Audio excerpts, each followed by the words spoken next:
Bye-bye. Ooh. John, you've got a black bar across the top of the logo.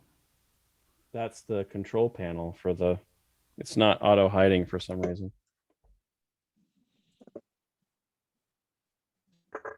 Now you've got a big block on the right. That's me selecting Corner. the menus. I have a thing on the screen that says being recorded. It says continue. Is that you guys, or do I have to do anything? You're good. You just have to Okay. say okay. It just says continue. Should I do that? Yes. Okay. I shall do that. I'm not sure why my thing is not auto hiding. Okay. Well, that's fine. Welcome to the October Omaha Astronomical Society General Meeting.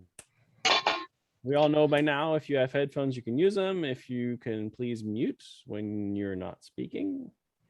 If you do not want to be seen, you can mute your video, and you can change the side-by-side during the meeting if you'd like, or you can have speaker view, one or the other. You can raise your hand at the bottom of the icon of the participants list. I didn't say that right, but okay. To file a motion, please unmute and state your name. And we could, how many people are familiar with the raise hand button? Kinda.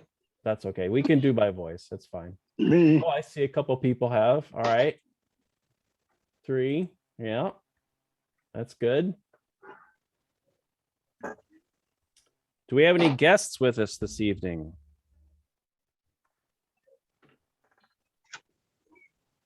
Not a guest, but new member. Oh yeah. I didn't see who spoke. I was waiting. Okay, welcome. Just your first astronomy meeting? I will say technically no. So I lived here about 8 years ago, lived in Bellevue, and I came as a guest to one meeting, and I was in the military at the time, and I found out that I was leaving, and so never joined. And I moved to Florida. Now I came back, and so now I took the opportunity to join. So yes and no.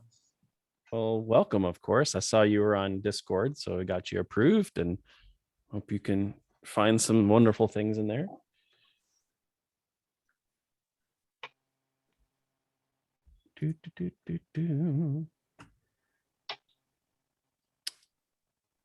Let's see. I need to reshare my screen. Do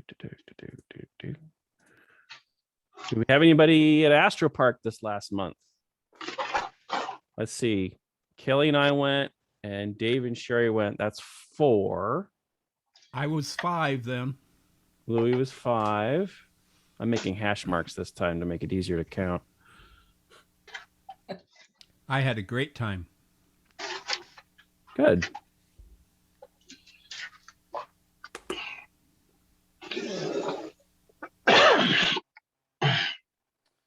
Ward's chair. Rodney. Yes. Any movement or changes lately? Nothing that I've been made aware of. I got the one off. I haven't got it back yet, so nothing to present yet, but should be soon. Okay. Thank you. Observing chair.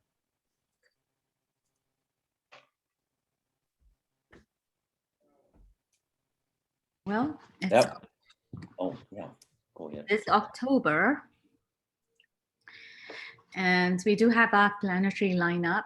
Jupiter and Saturn, of course, still visible after sunset. The moon, of course, moves across the sky, and it's close to Jupiter on the 14th and 15th of October. When you look at Saturn, you can see the northern face of the ring system at this time. So do make it a point to look at both these planets. Venus is still pretty brilliant after sunset. Starts off in the southwest and then sets. It's going to be north of Antares on the 16th of October and next to the moon on October 9th. So let's see if we can see that if the clouds are clear. And then Mercury has its inferior conjunction on the 9th of October. And after that, I think later in the month, it is more of a morning object. You can still look for Neptune and Uranus. Of course, these are mostly binocular objects and then telescopes.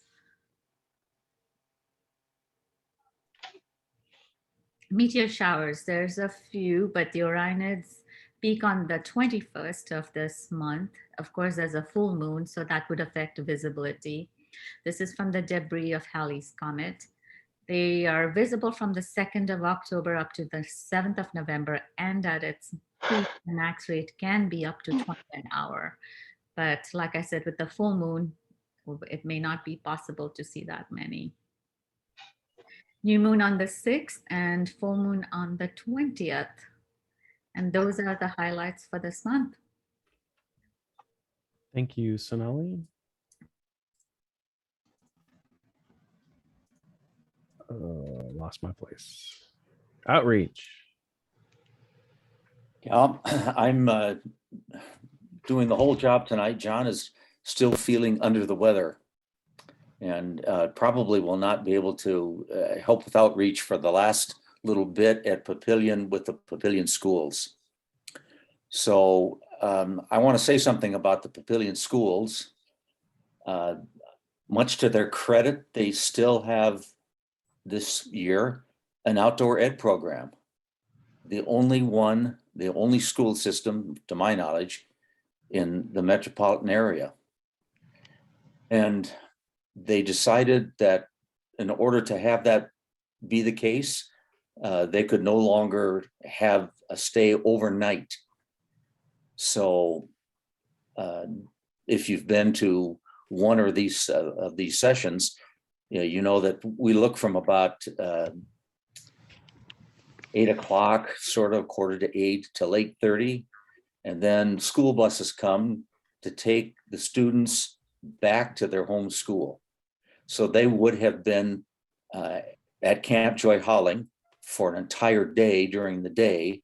And then they would do various activities. And then astronomy gets folded in there. It's been a little bit of a problem getting coordinated with the people doing all the other activities. To start with, the astronomers were asked to do astronomy during the day. A little challenging. So we have, Let's see. yep. We have not much to see, indeed. Well, yeah, sort of. I focused on some branches that were about 100 meters away, and they were amazed to see the branches up close and in detail. Anyway, there are 3 sessions left, and one of them is a large one on Wednesday. Next Wednesday, there are nearly 80 young students who are going to look through the telescopes. Monday, I think it's more like 57. And then there is one final one on the Wednesday, the 13th of October, that again has, I think, 50 some odd. We've struggled having enough people to do this. And by the time these next 3 sessions are done, we will have seen 958 students from the Papillion La Vista school system. 958 had a chance to look through a telescope. That's phenomenal. It is pretty phenomenal. They have, schools have been generous the way they usually are. I say generous as an elementary school can be. They have given checks, usually $50, sometimes $40. And so I had a number that I was going to leave to you and a question. So here's the number: 958 students served. And the cost was to the Papillion La Vista school system about $750 or so. Now, some of those are not 50s, some of them are 40s. So I use that number with a little uncertainty. Still, it boils down to a simple thing. It cost Papillion La Vista schools about 75 cents per student. And then if I take a look at the total number of students served, 958, and the amount of time that the OAS has spent having telescopes available for young people to look through, it turns out that it's over 11 hours of viewing. This would be 15 sessions over 8 weeks, 11 hours of viewing, over 11 hours. And when you do the math there, it turns out that the 958 students had 45 seconds to look through a telescope. Now, I'll give you those numbers because they sound ridiculous on the surface, but those of you who actually were there and could hear the students' comments, there was a standard comment that I heard frequently, and I think that many people heard who had their telescopes there. The comment was provided by young students, 6th graders, who said often as they looked at the rings of Saturn, "Oh, they're real." And so my question to you, my question to parents would be, if your sons or daughters had a chance for 45 seconds to look through a real telescope at a real planet and come to the conclusion that the rings were real, is it worth that 75 cents? I think the answer is yes. Absolutely. So that was kind of the overview of the Papillion La Vista outreach program. 15 meetings, 8 weeks, 900 and some odd students, 58, to the Omaha school, to the OAS, I should say, an income of probably about $700. So I want to pause here to see if you have any questions or comments that you want to ask about this outreach. Louis. Yeah. Just a clarification, Steve. It was my understanding that the Papillion La Vista schools were not donating that money to us, that it was coming from the parent-teacher associations, that it wasn't coming directly from the school, but it was coming from the parent-teacher associations. Well, so it actually cost the Papillion schools nothing to have us there. Well, they have bus drivers, they have buses, they have. Well, but that's outdoor ed. Yeah, that's part of the outdoor ed. Well, the money, true enough, comes from PTOs. That's for sure. Yeah. Yeah, and it's great. I'm very happy that they donate it to us, but they don't need to. We would be there anyway. Well, that's a point I want to speak to later. But any other comments about the Papillion La Vista outreach or questions? Mike Gallagher has a question. Yeah. Does that factor in any nights that it was cloudy? There wasn't really any observing. There also were nights when it must not have gotten dark. That would be looking at a telescope at the branch, for instance. Yeah. And I would say there was more $25 checks. I don't remember any $40 checks, but I do remember $25 checks. There were some of those, but there were some and 50. And there is no $750 that's been collected so far. So that's I guess unless somebody's hanging on some money. I think John may have some of the checks yet. I'm not sure. Since he's been feeling ill, I've been sending the checks forward. I sent 2 more to you today. Oh, okay. I have not received those. Yeah. Well, but does that factor in was there nights when they didn't have any viewing? Well, that's an interesting question. There were nights when they didn't have any viewing of celestial things. And you may think it's ridiculous to consider looking at a branch as viewing. But I was rather astounded by that, because the point that I was trying to make was, since they are not really entirely sure what a telescope does, I tried to make 2 points. When I looked at the branch, they said right away, almost uniformly, well, that's a lot brighter than looking at it with our eyes. And I said, yes, that's one of the things telescopes do is to collect enough light to make the image brighter. And then they would say something about the detail, because they could see the detail on branches and knew that they couldn't see that detail simply by looking. So there was that part as well. They really did, even by looking at a branch, leave with some kind of an idea what a telescope does. And so I think it was valuable in its own right. And then on top of that, there were quite a few that said, hey, wait a minute. That's upside down, or that image is doesn't look right. And I would always congratulate them for that. And then we talk about other things that telescopes do sometimes. So I think even viewing a branch had some merit. So there was viewing every night. Yes. I think it's fine to view a branch if you Yeah. if you know anything better, for all those Steve- reasons that you mentioned. Yeah. Steve, we had a real good session this year, but last Wednesday was one clouded night, right? Was that the first time? Yes. That was the only time so far that we've been clouded out, was last Wednesday. So far. But I would have to say to you that have only to think back, I think it was 2 years ago, that almost every single planned session clouded out. Yeah, this year's been fabulous that way. Yes. Lucky. Yeah. And so I decided just to try to give everyone a little rest, that I would, I followed the weather closely that day and made the best decision I could for the few people who said they would attend. And I said, it's just going to get worse and worse.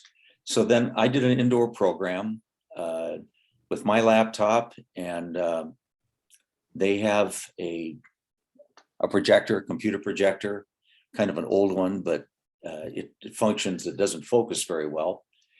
And so here's a question for you. With a piece of planetary software in 15 minutes, which is what I was given, what would you show? The universe.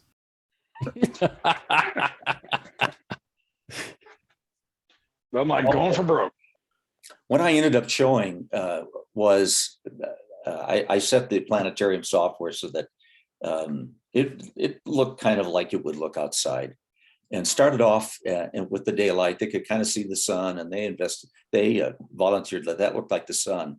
And then I started it so that quickly the sun was setting, then the stars came out. And I just let that cycle go once or twice. And I had it so it was looking south. And so my question was, and I also had, I had the foreground so that it was a solid color. So when the stars set, you couldn't see them after that. They were just out of sight. And so the question I asked was, where do they go? Where do those stars go? Do they crash into the earth? What happens? And so we watched a couple cycles, and they could see, well, there are the stars again. They reappeared. Same configuration. So then I changed the horizon to be translucent. I said, I want you to kind of think maybe we're on the ocean, and that this ocean is exceptionally clear, so that you can kind of see through it a bit. So they could see that the night sky was still there, still going. And I asked them to find the one star looking south, where all the other stars were moving around. And of course, I picked south on purpose because there is none there. And they looked and looked and looked, and they choose one, and they say, well, no, I think that one's moving too. And so then we looked north, and they could easily identify the star that seemed to be at the center of the motion. So I did that for 10 minutes and gave them 5 minutes to ask any astronomy question they wanted to ask. That was the indoor program. And I guess I would say for myself, if I only had 15 minutes and to show something, what would I show? I think I'd show what I showed, that if they left with some sense that the pattern of the night sky repeats all the time, and that you end up with a slightly different view if you look south or north, I think that's probably a good place to start for a sixth grader if you only have 15 minutes.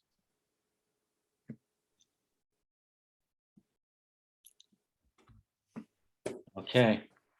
Okay, so we've got some dates coming up still for PLV. Yeah. All right. And I'm taking some liberty with this as well. I don't know how John would feel about this because he hasn't been up to much conversation. Very fatigued. But going forward, if I had my druthers, what I would really like is a list of 24 people who would be willing to come at all. Not every time, but just even occasionally. And if I had that list, when there was a meeting, when there was an outreach coming up, what I would do is to post that outreach to all 24 and say, let me know if you can do this, and forward or reply to all, so that everyone on the list would see everyone's response. And I think that would streamline getting the number of people that you need and staying in contact. And then, of course, you'd have to, if the weather looks like it's questionable, there would have to be some good way for them to get in touch. So I don't know. There is, I have a request for another outreach. This one made by a Cub Scout pack leader. These are going to be kindergartners to fifth graders at a fall camp out at Walnut Creek Recreation Area in Sarpy County on Saturday, the 23rd of October. This person says a friend suggested reaching out to you to see if your group would come out to do a presentation or a talk. Our pack is 20 families. I expect about 15 of them to attend. Let me know if this might be possible. So I contacted back and I said 15 families, maybe we'll say 4 people, it might be 60. He said, yeah, it might be 60. So I think to do that, we'd need 6 to 8 telescopes. Mm-hmm. And the problem is I have 12 people who are worn out, about 12, who have answered the call repetitively for Papillion La Vista Public Schools. So it's the same, it's the real dilemma that outreach faces. What day is this, you say? It's Saturday, October 23rd.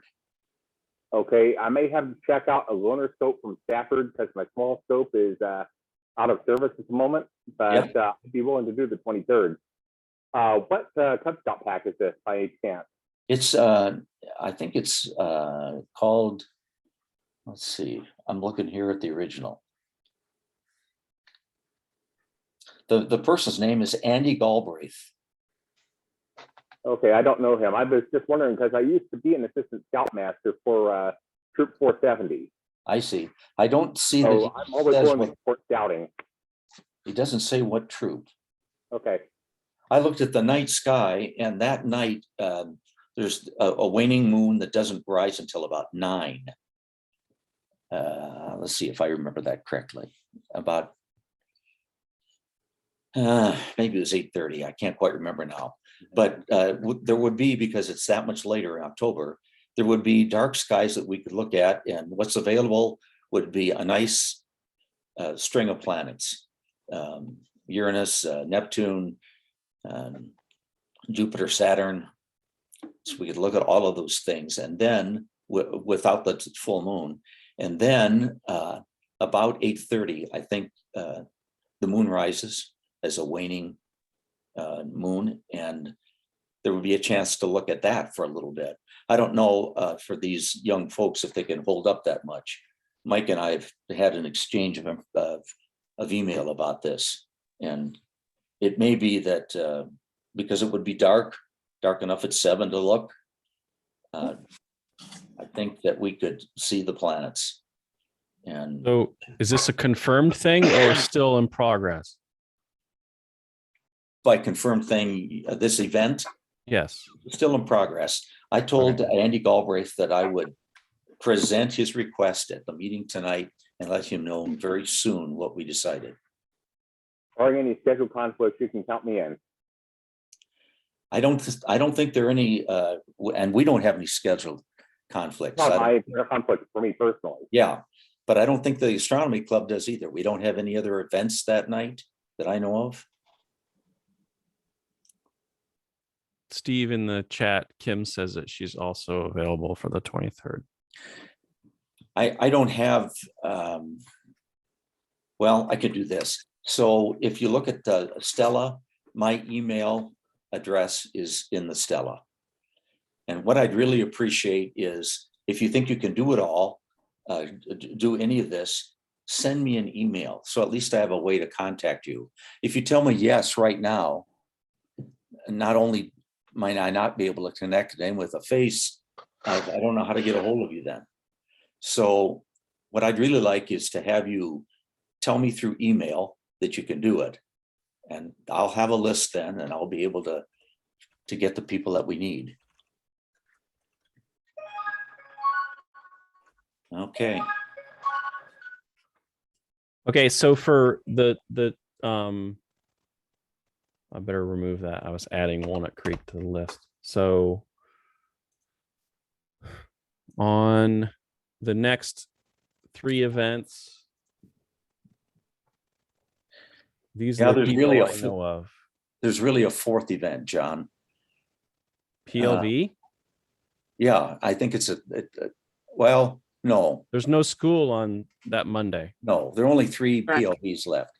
But I think that we have the second Tuesday of the month at Lake Zorinsky, right? Yep, and I had that on that slide there on the 12th. Yep.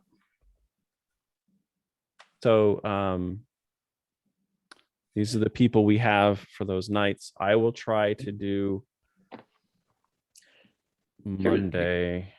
Here's another thing. I don't think necessarily you have to have a telescope. I think recently there have been more members that have had laser pointers, and of course you can imagine how that hypes them up.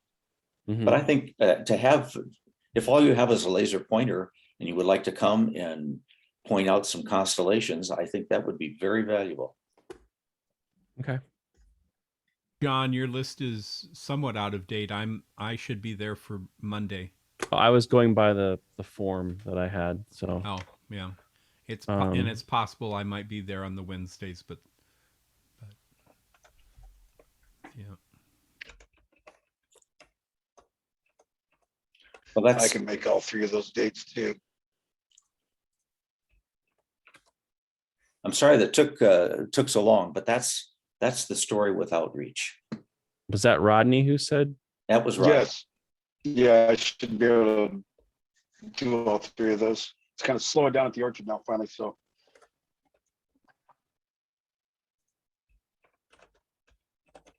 Okay. Thank you. Thank you, Steve. Telescope and binocular loan chair, Stafford. Been a reasonably peaceful month. The last one, we got the 6-inch silver Dobsonian back in our fold once again, and took lots of pictures of various scopes, which you'll see in a little bit here. There's one thing that didn't make your slide, but we didn't have a chance to go over this. Yes, we do have a next star. Never mind. Oh, the 130? Yeah, I see it now. Never Yep. mind. That's how That's available. really about it. Okay. Thank you, Stafford. Yep.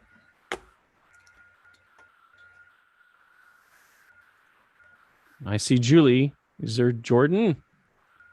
Yeah, I'm here. Sorry. Oh, there you are. I Nope. didn't see you. Okay. Sorry. Yep, I'm here. Is it time for the program? Well, just what's coming up on the program? Kind of what Stafford just said or mentioned or brought up. I went out and asked him if he could tell us a lot more information on the telescope loan program and help people understand more about the scopes that we have, how to go about renting it out. Because for myself, and I know my mom and I, we're interested in it, but we want to learn more about how to go about it. So I guess making it easier for everyone to do that. Cool.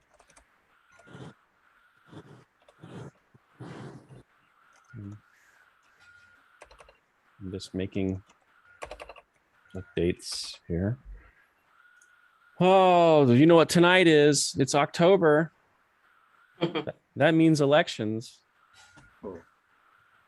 What was that? Oh, hey. Sorry. No, that's okay. I just thought it's kind of like, oh no. Shocked me, John. But no elections. Elections, yes. So it looks like the returning program, everybody. Should we just do everybody as a group? Sure. Do we have any other people who'd like to volunteer? Yes. Are there any others who would like to volunteer for these positions? And have the Maybe current approve the office whole holders slate by acclamation. willing to do it again. Well, I'm that's sorry, a- Kim. Have the current office holders said they're willing to do another year. Yes, I'm willing to do another year. John Johnson wanted me to convey So that am I. he was willing to do it another year. Okay. Diana? I was going to say that's a rousing chorus of contenders there. Looks like the current slate is running unopposed. Rodney? Yes, I'm in. Mike Gallagher? Yes. Jordan? Yeah, I'm down for it. I'm excited. I've got some stuff going, so if it's okay, I'd love to keep doing it. Sweet. Please. All right. Is there anybody else who wants to put their hat in the ring to shake up the vote?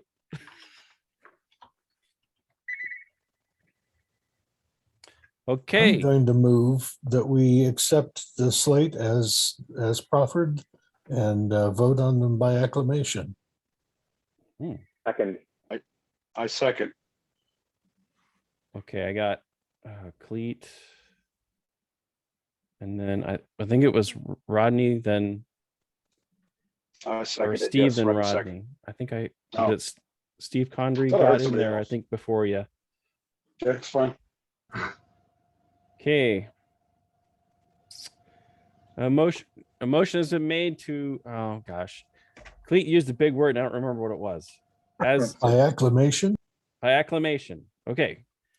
Cleat has put forward that the list by acclamation of all those to be sworn into their positions as previously done. All those is seconded by Steve Condry. All those in favor say aye. Aye. Aye. Aye. I'll say aye too. All those opposed?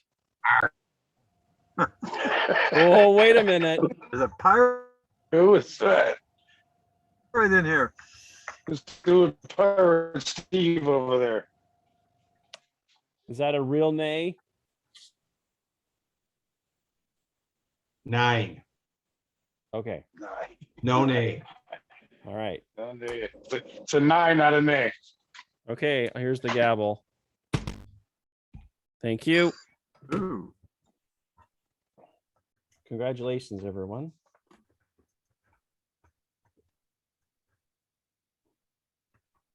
So I was had a brief email with Rodney about the awards position, and we're looking at it is an appointed position. So, oh, why isn't that working? Let me do this. I would like to appoint our new awards chair, unless there's somebody else who would like to do it. Cricket. There you go. There's our awards chair. Speech. Yay for awards. Golf clap. Such a speeches I have tonight. That's all you got. Golf clap.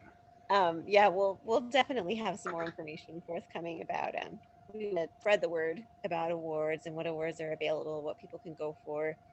We know there's a lot of new members, so we're excited about the awards. Want to make sure people know about them and to apply for them and all that good stuff. More information will be forthcoming for sure.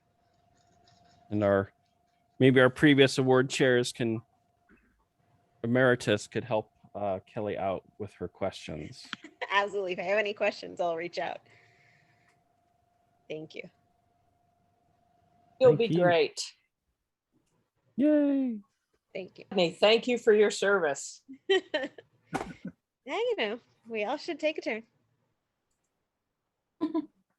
Okay, let's do tool time. And I've got 2 people on the list for tool time. Steve Skinner up. Get myself unmuted here. All right. Well, my tool time is a solution that was made by painful necessity.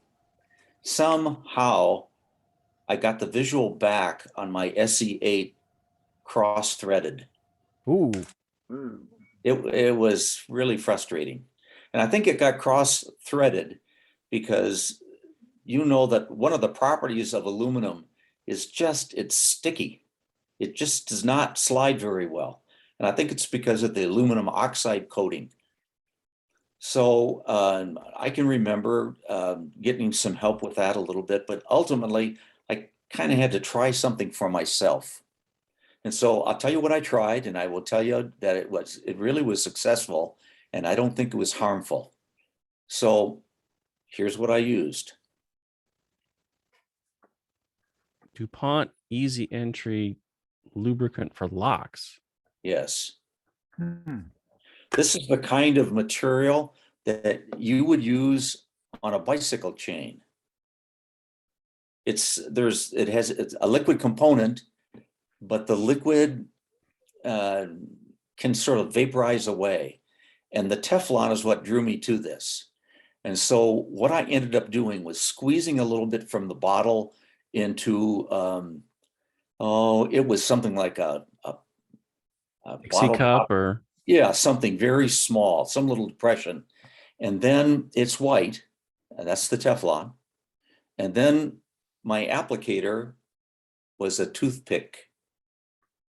For sparingly. Okay. Yes. So I don't think you want to slather it on. I used the toothpick very, very carefully, and I started at the end of the thread. This was the threaded back on my telescope. But I think you could also, if you wanted to, just put the lubricant on the visual back. I think that would work maybe better. Anyway, I just put a little bit on a couple of threads. I tried to use as little as I could, and then I just turned the visual back onto the telescope.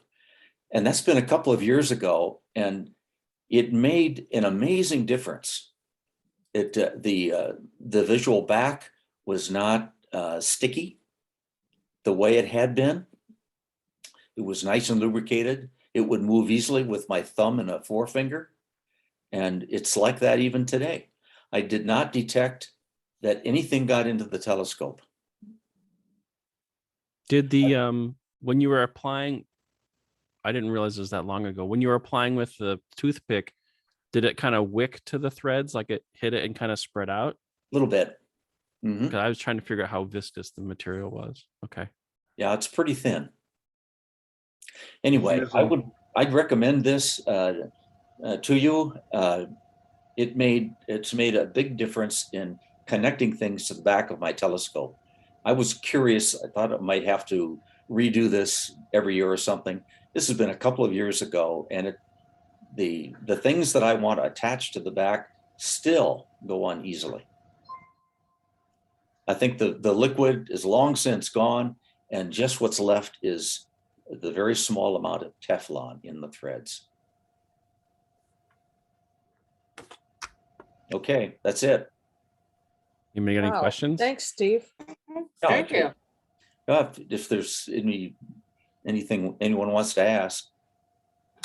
I Curious, Steve, have Yeah. you ever had any problem with it loosening on you while you were using it? With the That's a good question. I don't think so.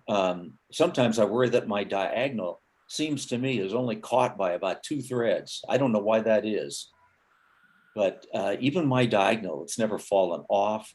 I have not had anything fall off.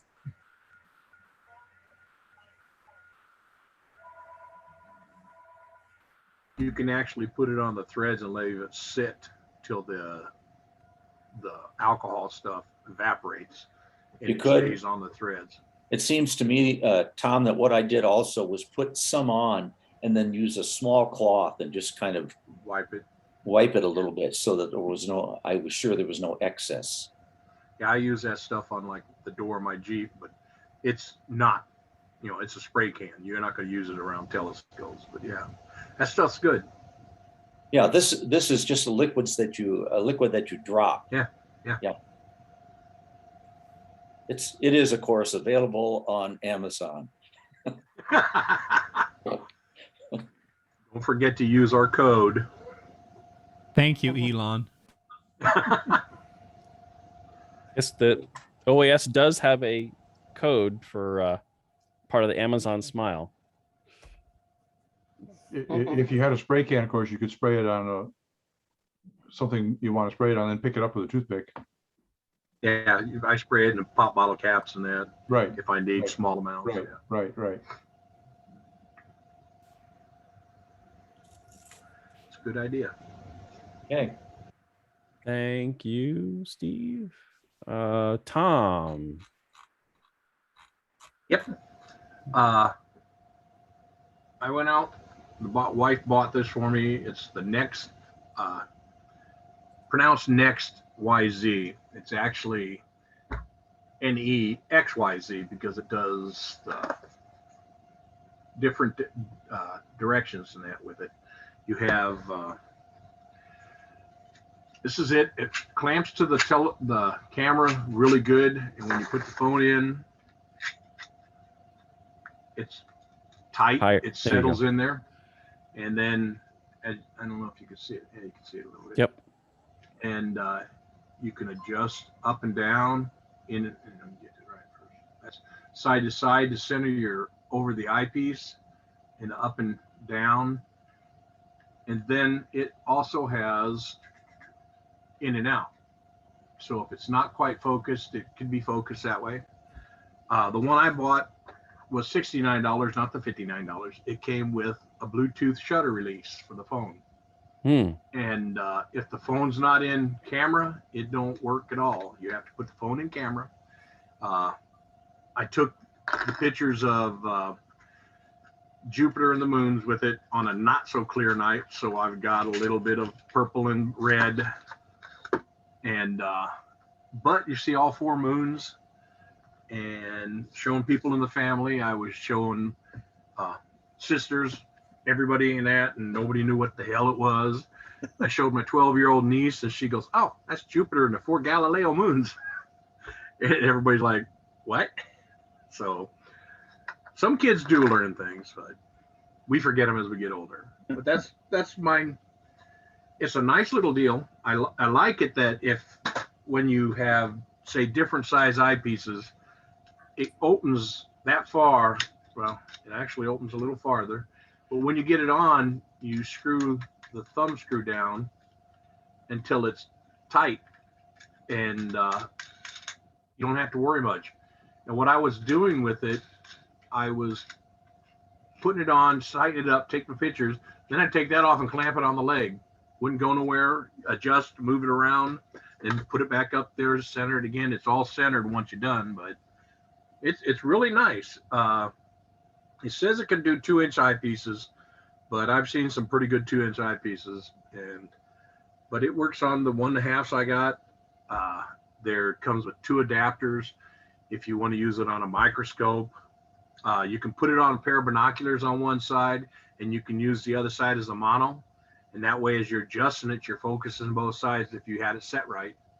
And you can take your pictures that way. It's really a nice little device. So, And a monocular too. If you have a regular monocular, you can just put it on there and you're using it as a telescopic lens. Yeah. Yeah, it's pretty nice. I like it. It's a really nice little thing. And it's not that expensive.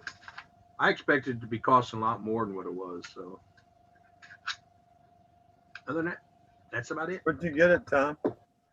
We ordered it through OPT, I think is the initials.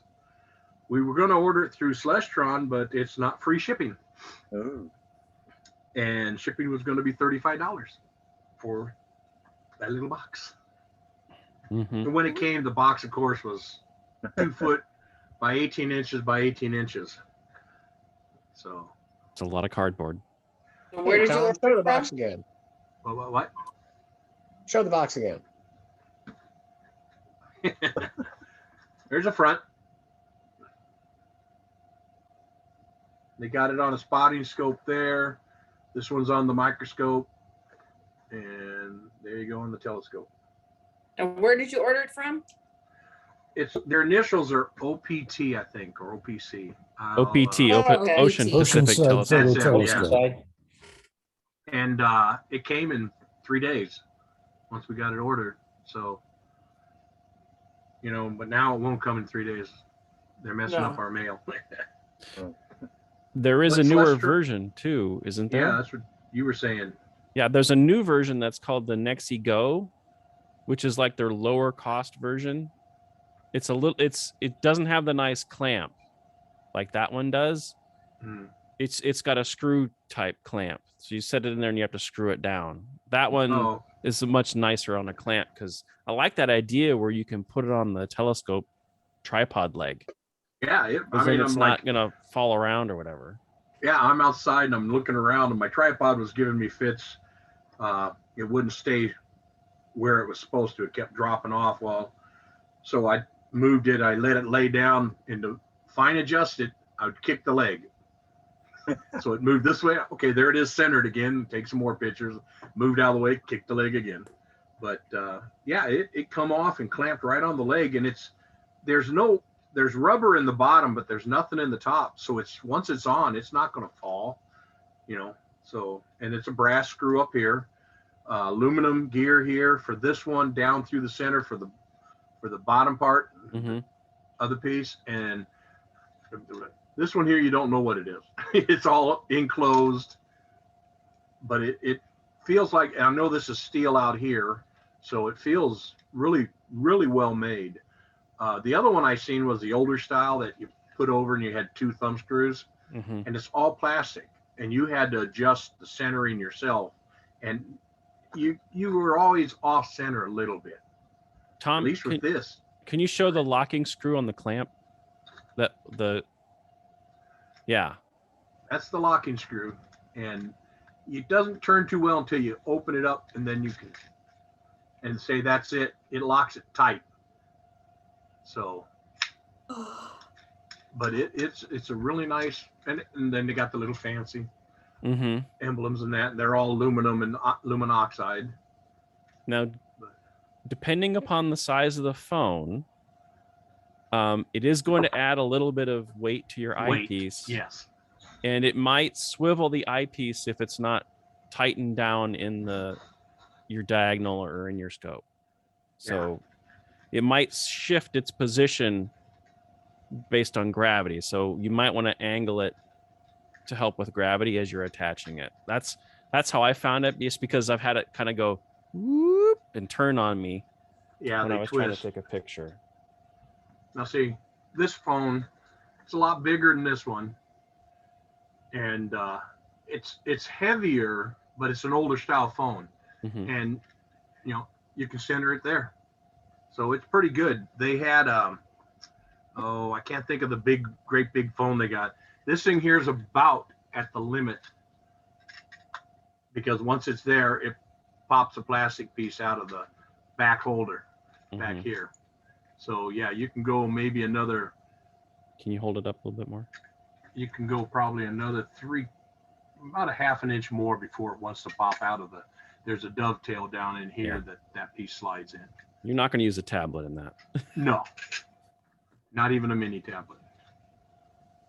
But it's well made. It's aluminum gears, aluminum rack and pinion setup. If it's not quite stable enough, you have adjusting screws here to adjust the clamp on the top. You have the adjusting screws here for the side. And I don't think there's any, there's 2 screws up on the top piece here for the front in and out. So I've never had to adjust the screws on mine. I never have neither. It's nice. It's snug. I was watching a video of a guy and his actually, you could turn it pretty good. So that's why I know about the screws. But other than that, it's really nice. I mean, you could stick it in your back pocket while you're doing anything, but yeah, it fit perfect on that tripod leg. So it's like, yeah, great. And I've seen those Bluetooth remotes for sale separately on Amazon. Yeah. So if you've already got the mount, you can pick up a little remote. Yeah, I've seen them for anywhere from $6 to $12 for the same exact one. Runs on a round battery. It's kind of a pain in the butt to get it open the first time because it's tight, but it's off until your phone's on, so it's not going to drain the battery that much. I think I got mine with a ZWO camera, the little Bluetooth Yeah, I think remote. it's the same setup, but isn't that a little better build, the ZWO? Well, the camera is, but I'm just saying that the Bluetooth remote, that was in the box. So, any more questions? All right, thanks, Tom. Yep. That's the end of our tool time. Do we want to have a 5-minute? We'll get back here at 8:30 and we'll start the program. Sounds good. Okie doke. I'm going to pause the.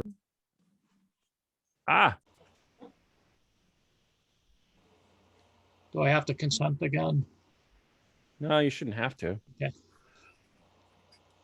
Well, anyway, this is it's probably been 2 or 3 years since I last did this program.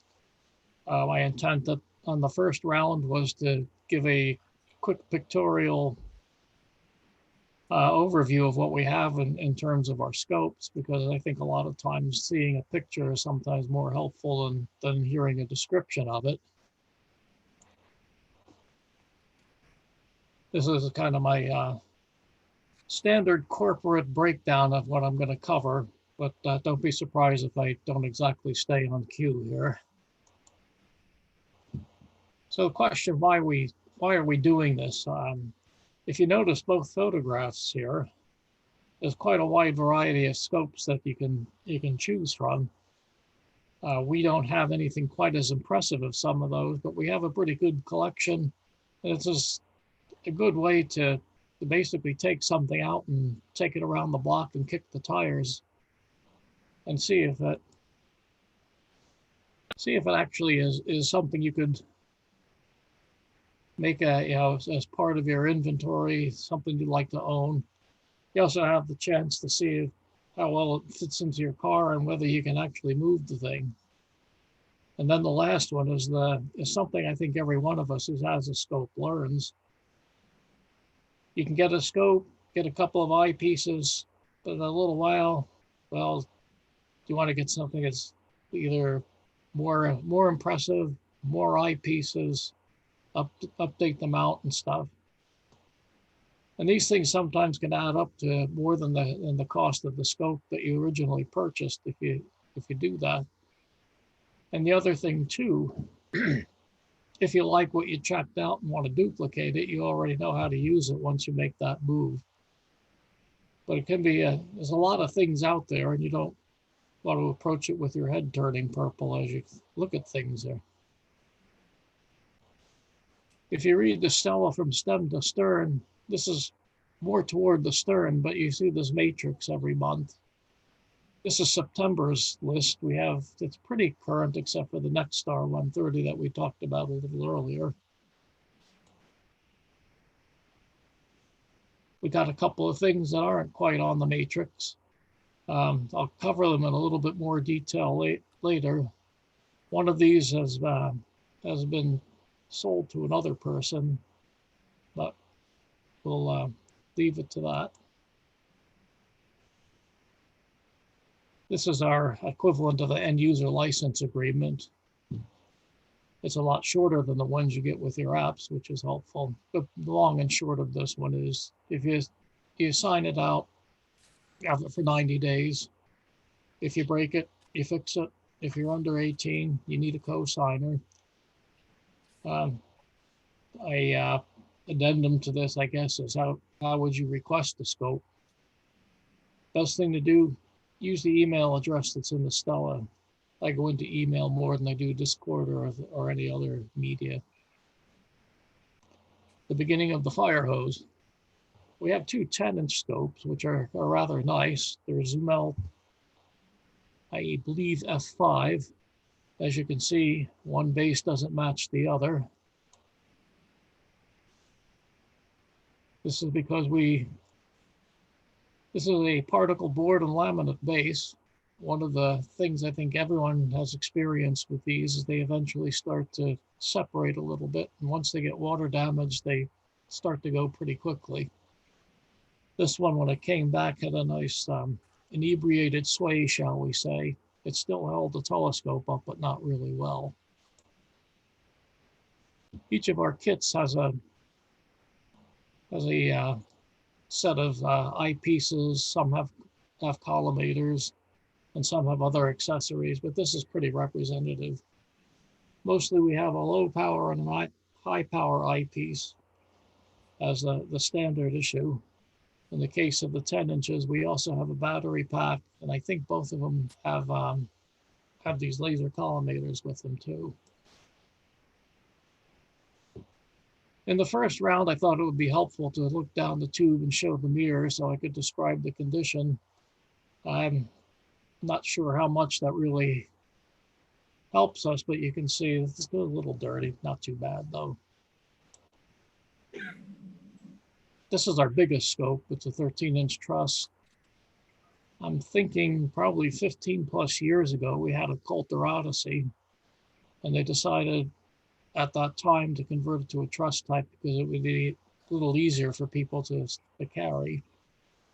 And all the, the pieces were lighter, and it was a more modular setup. This too has a pretty decent toy set, I think.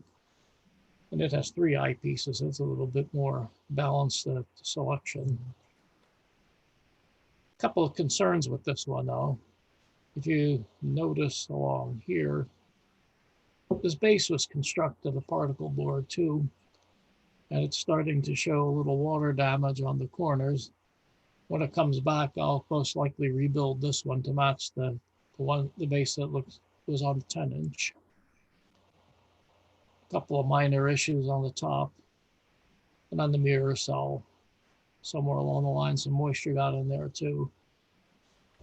What I'm not certain of, if you're familiar with a Coulter, this portion on the original scopes has hinges in here, and you can drop down this tailgate, they called it, to get out the mirror. I might have to rebuild this out of plywood or something. This looks like it's a masonite type of material. This is one of our oldies as well, but it's been a fairly sturdy and reliable scope. This is an aluminum tube 6-inch knob. It's a homemade unit.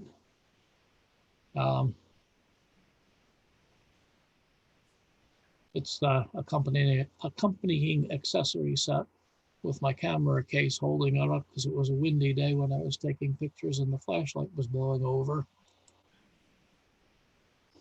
Interesting thing here, if you notice around the base, it's open.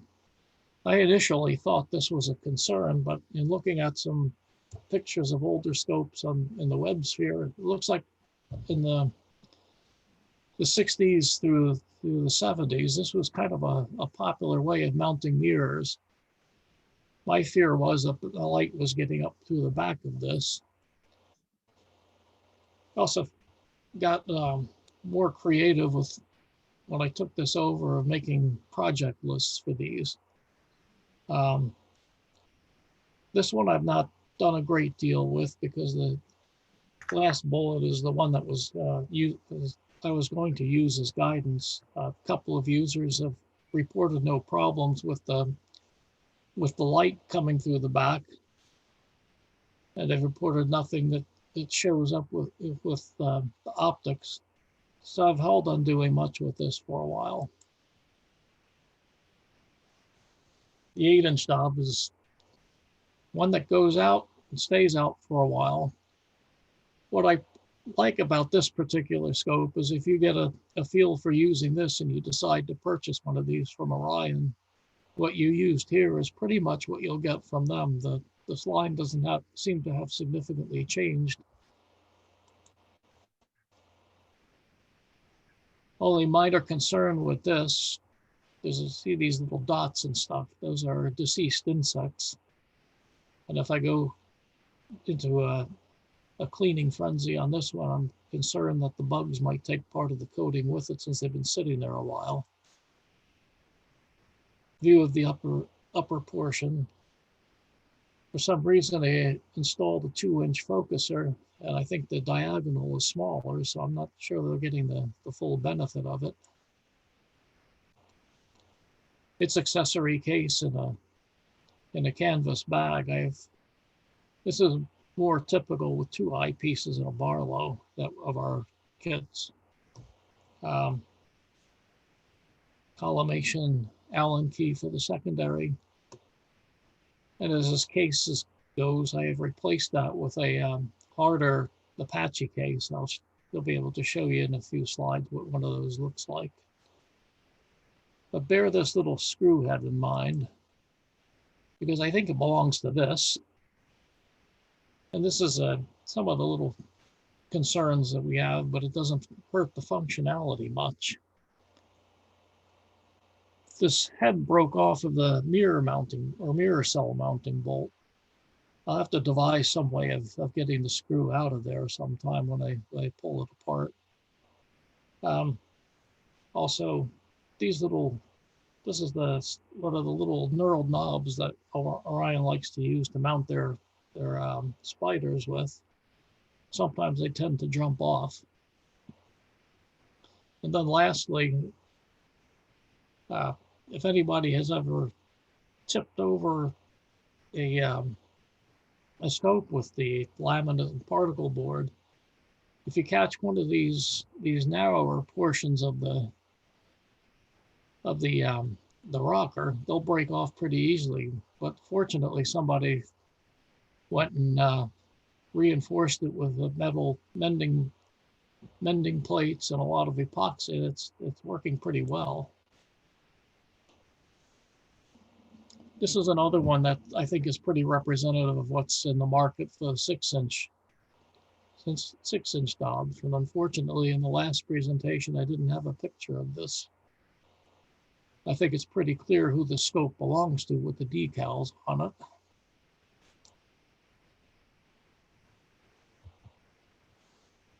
I believe it was John Johnson that helped facilitate the donation of this scope. This is one of the few that we have with digital setting circles on it. Optical tube wise and base wise, it's pretty similar to the one we just looked at. The actual digital setting circle computer is in this keypad here. And this is an example of the Apache case that I mentioned earlier. I've tried to convert several of our accessory cases to these because most were boxes and bags. These are a little sturdier and more moisture and weatherproof.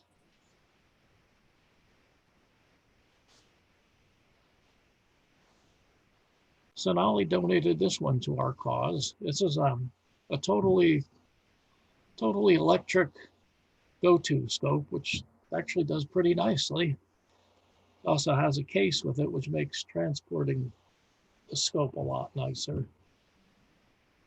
You notice too, we have our two eyepieces in the finder, and Aaron Keck is donated this power tank, also a Solestron product, which is good because there's no compatibility issues at all with connecting it to the scope. I imagine this battery would run it for quite some time.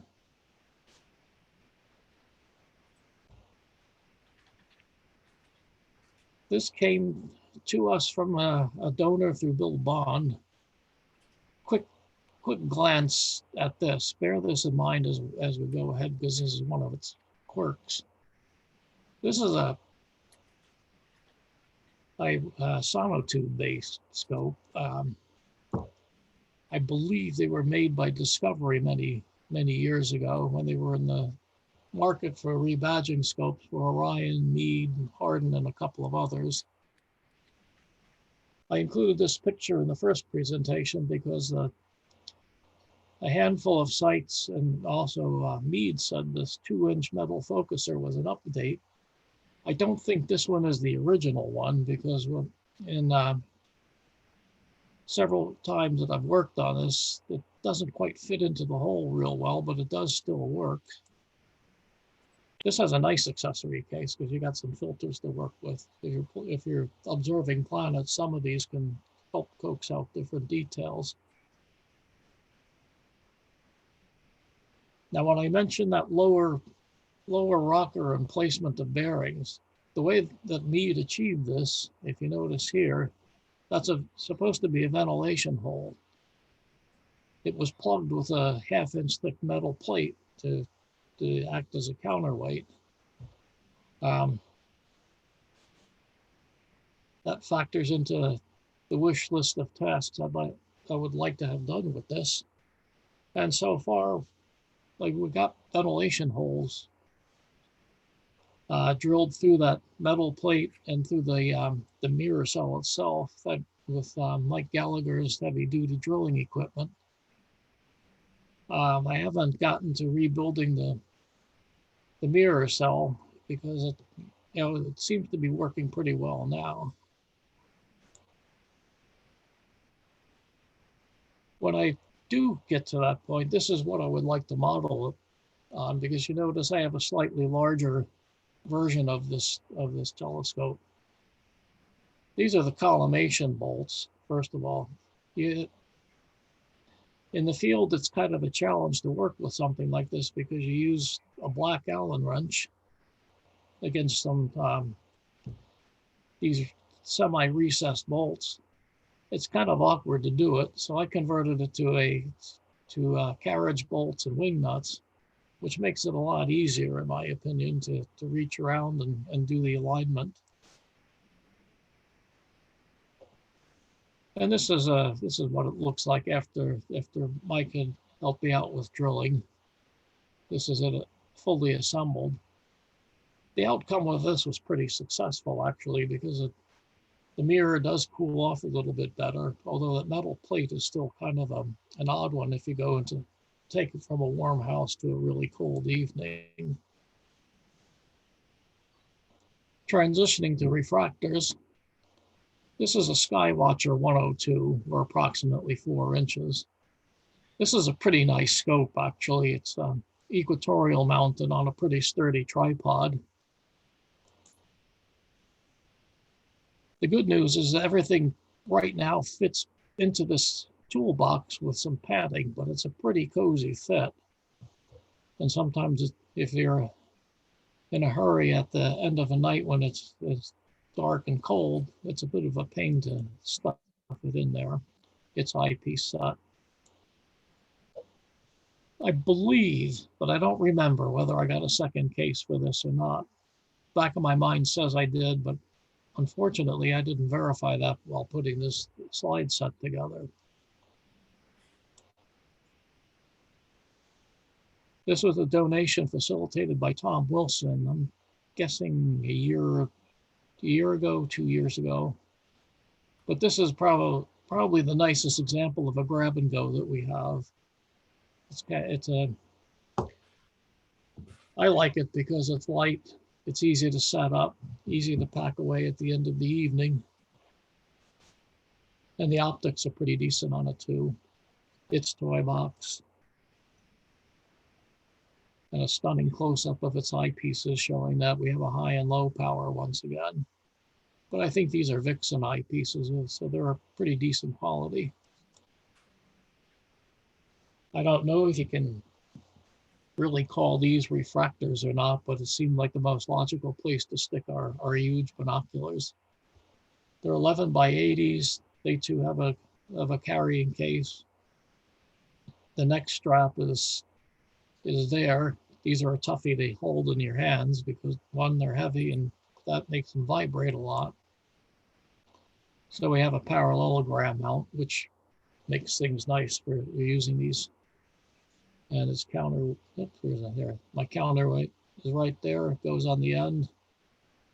And that helps out a lot with the larger binoculars. This is probably the nicest Schmidt Casagranian that we have. It's a Celestron 8-inch, has a matching case and a case for the tripod as well. This is the total footprint, and I show this because this is one of the bigger ones to move around and transport. But to help out, you have this hand cart that comes with the package also. It's a tendon toy box. And here's how everything kind of fits into their cases. This is a Celestron case, by the way, so it's custom fitted to the scope and the mount. And again, it makes transporting and protection real handy, but it is a little bit large to move.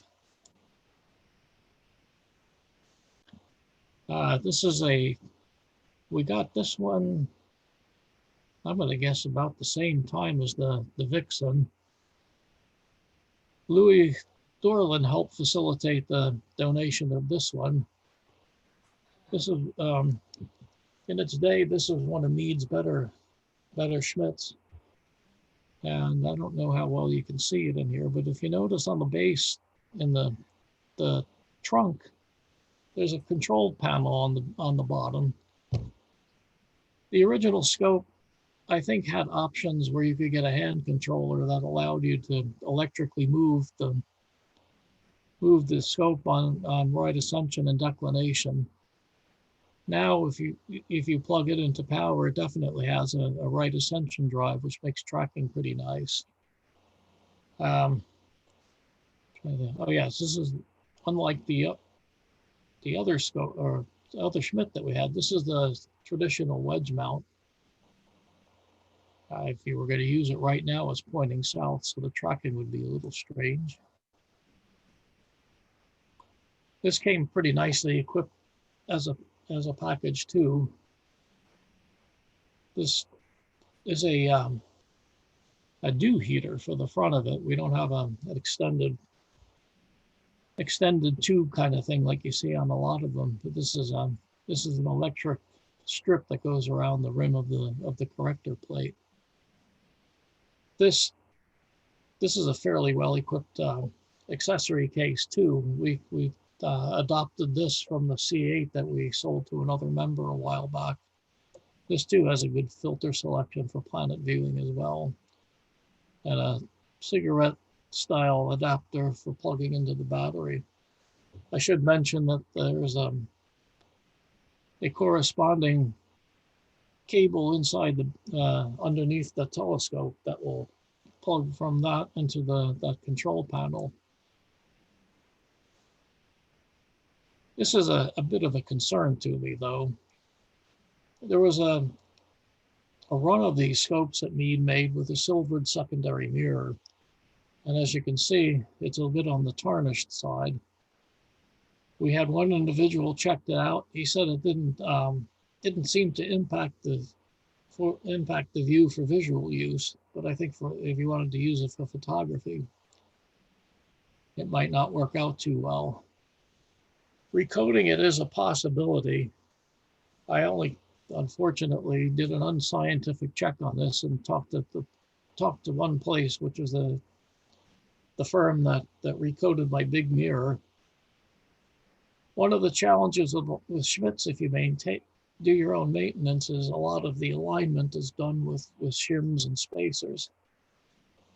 So it's a little painstaking to take it out and put it back in because you have to remember exactly what went in where.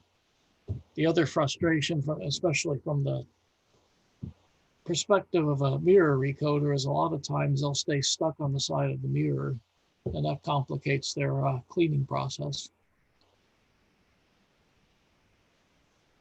We recently got this through a pretty circuitous path.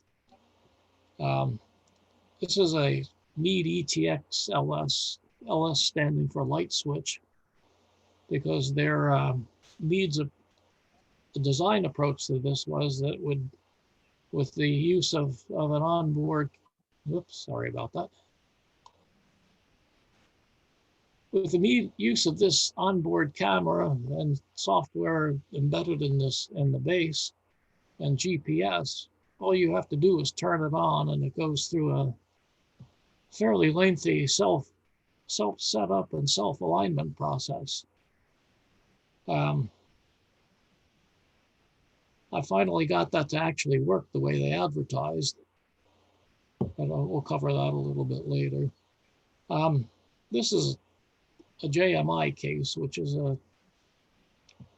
pretty sturdy, and also it rolls, has roll, there, the rollers. And this is an eyepiece kit donated by Mike Moderson. Okay.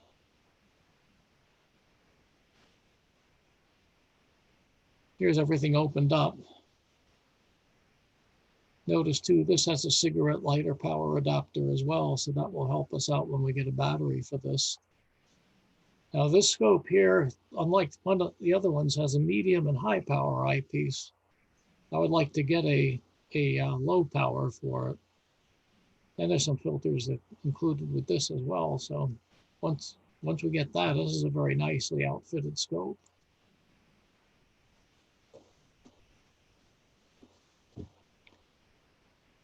This is another one of our all-electric scopes. This is a Celestron 4 SE. This is, if you want a nice user-friendly entry into the go-to world, this one's a good way to go because it's nice and light, fairly easy and straightforward to set up. Plus, we also have a power tank to provide electricity. And the club authorized me to purchase that. So, and then this case here was a slightly modified Mead case that was provided to us by Tom Wilson. So this was a fairly nice introductory go-to telescope. Our one and only solar scope. If you've been to any of our Earth Day events down in Elmwood Park or the Nebraska Star Party, the chances are good you may have had a look through this.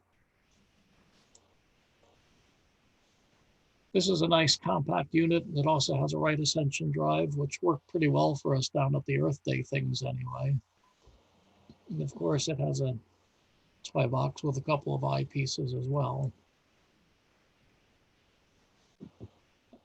I mentioned earlier we have some things that aren't quite on the books.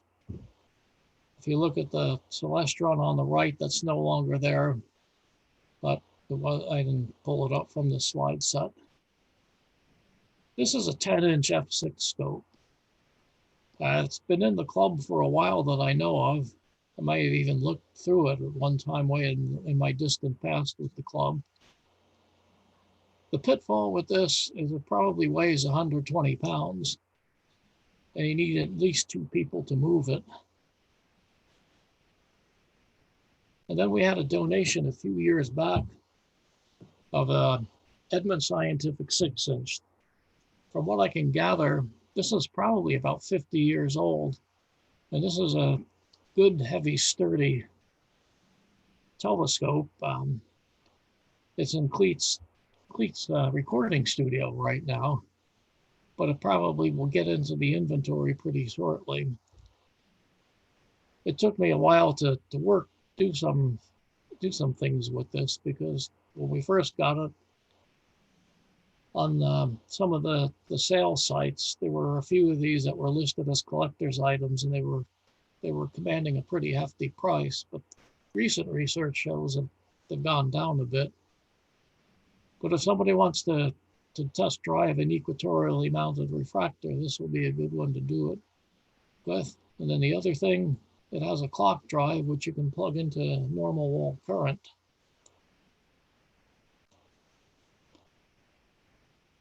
I covered some of this in a fair amount of detail the last time that I did this. Nothing has much changed with the 10-inch home built. We sort of got a running start, and then over the past year and some change became something that got relegated to the back burner, unfortunately. As mentioned earlier, that 8-inch Celestron that was in the picture is no longer with us. This one here, that's not quite as dire as I originally wrote it, because we actually did get the firmware updated, and it did power on, and I did some limited observing with it.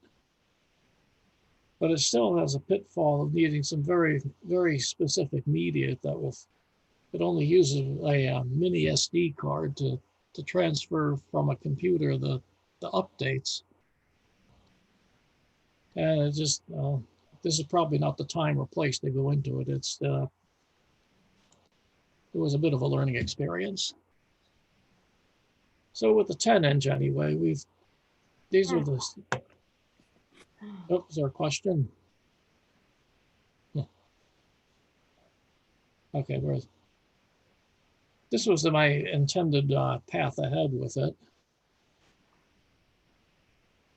So far, this is about what we've gotten done. We got the mirrors recoded and useful items harvested, and the sonotube is kind of there. Just a quick and dirty show of what I was doing with the tube in the early days. But if you notice, these are all pretty sturdy components, and I'm glad we could reutilize them. I made I will call it a subjective judgment on my part on what I think the user levels would be for these scopes. Under the beginner, I mentioned some characteristics earlier. They're light, easy to move, easy to transport, and you can be up and running pretty much in 10 to 15 minutes. On what I call the intermediate and advanced, generally weight and volume are the biggest issues with these, and you do have to think about whether you're going to try to transport it in a smart car or not. And then there's several little steps with some of these that involve certain, more assembly and assembly in a pretty specific order. Alignment is something you have to work with as well. And with the case of the go-tos, you have in terms of setup and initialization, you have to be comfortable with star aligning and leveling and that sort of thing. So it's not terrible, but it's something you do have to be aware of.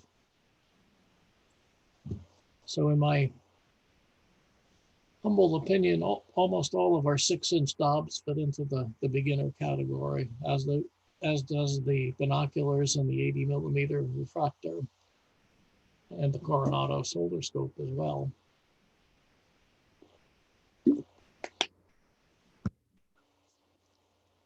In the intermediate scopes, the Schmitz are pretty much in that category, all of our bigger Dobbs. The 4-inch I put in there mainly for the weight of the equatorial mount, and you have to assemble things in a pretty specific linear order. size and assembly for the 13-inch truss as well. The next three are totally electric scopes, and each one of them has some little nuances with respect to aligning them and setting them up. The next star, for instance, it has several automated alignment processes, but the one I would recommend on that is using a 2-star alignment. The Celestron 4 SE, biggest thing on that one is leveling the mount and doing an accurate star alignment as well. The 6-inch telescope is actually pretty cooperative once you do a 2-star alignment. My caveat with that is, in the few times that I was playing with it in my backyard, I guess there's enough flex or non-squaredness in the mount. The things don't get centered when you aim at it, but they're still in the field of view, so it works out. I use the category requires patience for the light switch because it's one of those that it works really well and is wonderful and you'll have lots of fun. Or you'll get a very, very amorphous message, firmware read error, and it really won't do anything.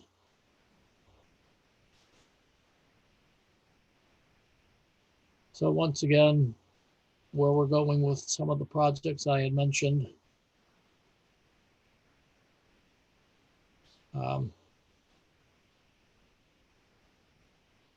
Again, when this gets checked in, I'll reconstruct the base kind of like the one that is on our 10-inch. Build it out of plywood this time. We can probably eliminate the water absorption challenges that it currently has. And as mentioned earlier, we got a lot of scopes a while back with cardboard boxes and some of those cloth bags as their accessory cases. I've been switching them out to something more solid. So I think we pretty much have that done. We got the Celestron is residing somewhere else. As mentioned earlier, I'm guardedly optimistic that we did get this successfully updated on the Meade light switch. And as far as eyepieces go, it will be handy to have some medium power eyepieces in some of our accessory kits and get a low power eyepiece for the light switch. I think we're pretty close to lining up all the collimation equipments for the reflectors.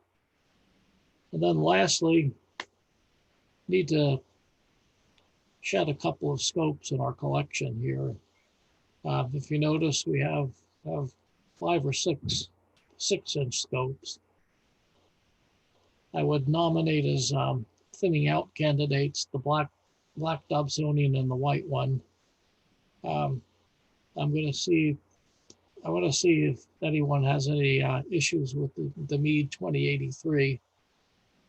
Not that it's such a bad scope, but that silver recoating is going to be a little bit of a trick for that one.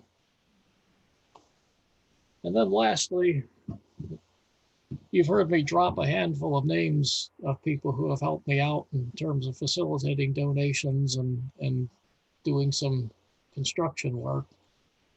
It's not just me doing this, it's a handful of people that have helped us become fairly successful in the past couple of years. And so to you guys and gals, I say thank you and salute, and this program is sailing into the sunset now, so that's it.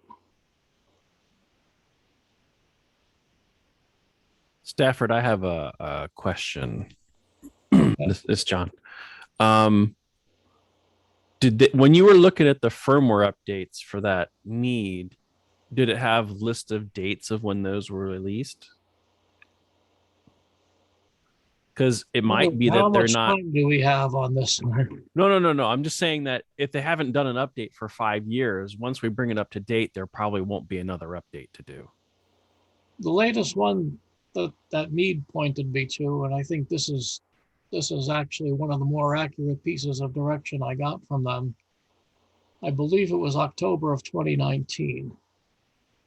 Oh, okay. That's much So that- recent than I thought. All right. Well, yeah, and it looks like the pattern has been, I shouldn't say there's a pattern. From the version that was on the scope originally to where I got, it was we were five versions behind. I tried to find out whether there was any kind of release schedule, and it really didn't succeed on that search. But there were multiple confirmations of 1.6E being the latest and greatest, and that's what we got on that scope. Okay. Cool.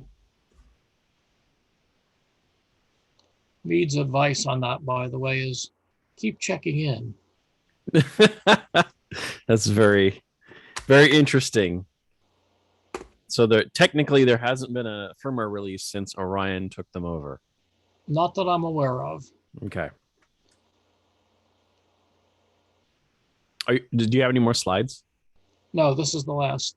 So I can Okay. unshare if nobody has any further questions or wants me to revisit.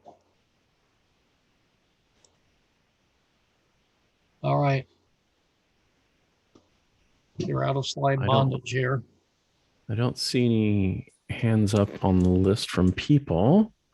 Very nice, Stafford. Thank you very much. Yes, thank you, Stafford. got- Oh, Steve Skinner has a question.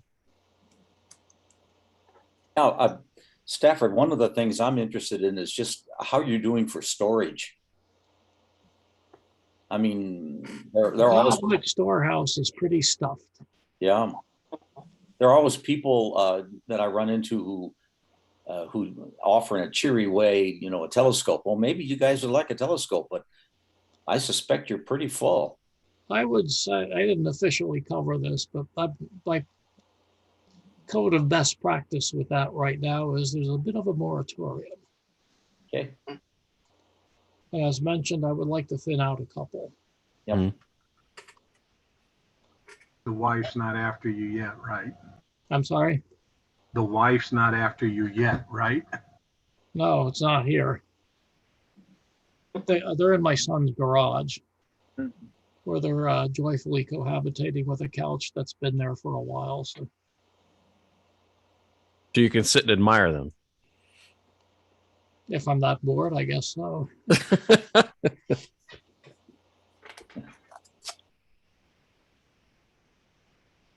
Yeah, so I was a bit remiss when name dropping earlier. Steve Skinner helped us out quite a bit with doing that base on the 10-inch. Yeah, we raided his wood lab to do some precise cutting. Nice. Why, if there are no more questions? Thank you so much, Stafford, for all that work. Yes, Well, thank you, Stafford, yeah. very much. We have twice as many as I thought we had. Yeah, we do have Well, that's quite a because- collection.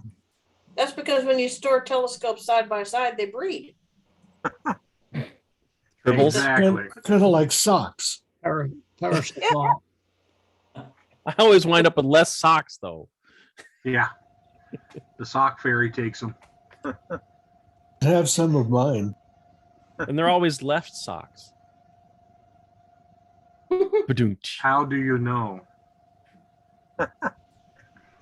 It's always that. Ah. Maybe in Australia it's right socks. Yeah. Depends on what side of the road you drive on, I guess. Yeah, so like Okay. drain circling. What's that, Steve? It's sort of like Don't the thing say with the drain that. circling. Hmm. I have a theory that all of the lost socks turn into Tupperware lids that don't match anything you actually have. I That's agree, pretty but good. I've got three toilets in the house. Two of them go the one way, the other one goes the opposite. So I figure it's from down south. Oh, boy.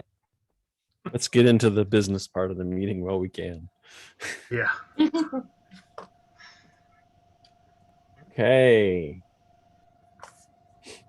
Secretary's report. Well, let me do the share differently here. Let me do this. Rather than share that app, I'll share the screen. And we'll do the secretary's report brief. So here's the Okay. minutes. I refer people to the minutes that have been put into the Stella, which I am currently pulling up.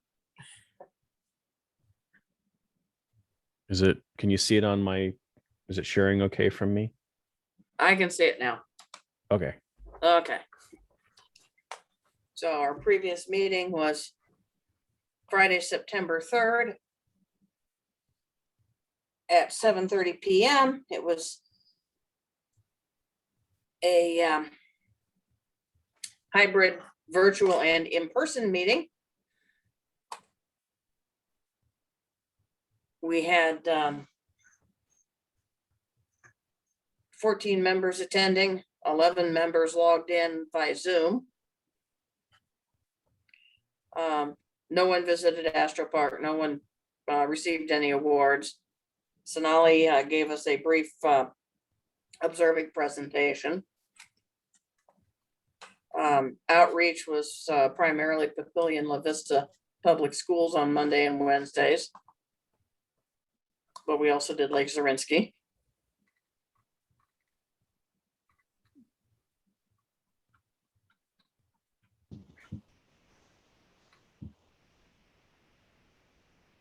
Down.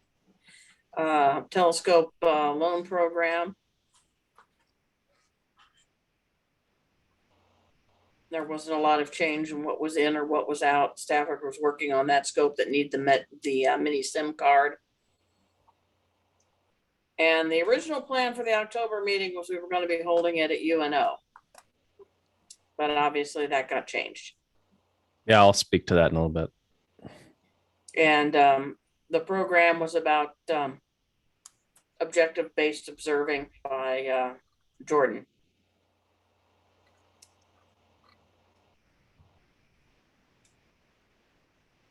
And business meeting, secretary's report was given, treasurer's report was given. We still have plenty of money.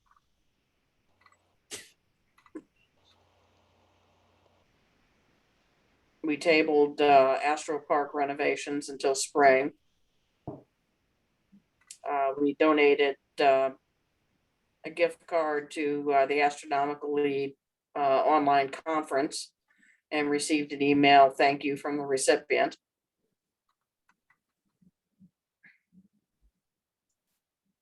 And we agreed that old business, we agreed we should give the Colcannons an honorarium for allowing us to use Cane Farm up to $200.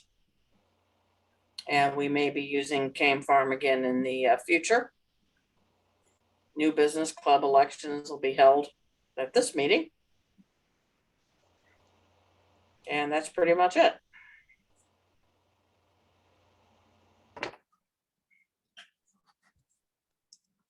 Okay, are there any corrections or additions from the membership? Yeah, you could add me for Astro Park for that previous month. Oh, from August? Yeah, I wasn't at this meeting. Sorry. Okay.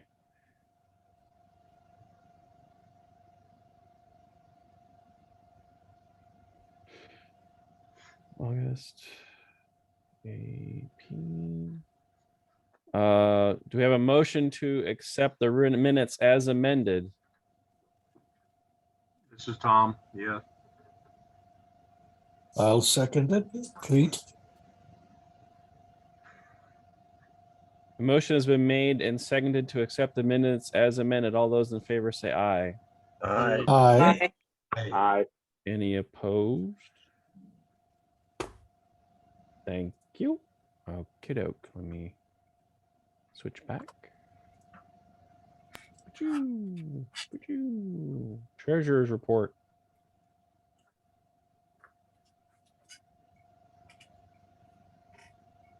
Well, in income, we had $396.47 in dues, $425 from school outreach programs, which I did receive another $50 check after I did this. $28.64 in Astro Park building rent for a total income of $850.11. And the expenditures this past month was just for a liability insurance policy, which says turns out to be too small, of $267. And have not yet received any information about the cost of a larger policy that we would need in order to use the UNO. And the account balance at the end of the month was $14,906.70. I did send a roster to the Astronomical League for mailings of the reflector next quarter. Mm-hmm. Nice. It comes out every 3 months. Okay. Mike, this is Mike Mulaney. I was just wondering if you received my membership check, because I have a note in my Stella that was in arrears. Do you know if you got that in time? I got the check. Somehow what comes out in those notices is not coming from me. Well, I understand. I don't know how it's determined. I don't know how it's determined who's in arrears and who is not, but it isn't from information that I'm sending, because I'm sending a roster that would show that you're current. That's what I thought. I just thought maybe it got Yeah, there. well, we never figured out exactly what's going on there. This is kind of a regular thing where people are getting notices that they're in arrears when they're not. Well, it makes them look, doesn't it? Oh yeah, then they contact me and ask. Well, that's what I just did. I appreciate Yep. You were okay. Thank you. Thank you. Thanks, Mike. You're welcome. Vice President's report for Astro Park. Rodney.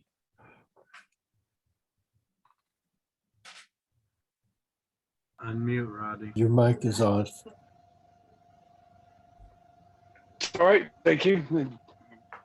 Yeah, you'd almost never know that we sprayed some herbicide down around there. The foliage ivy around the gone around the roads, boy, it's just as tall as it was.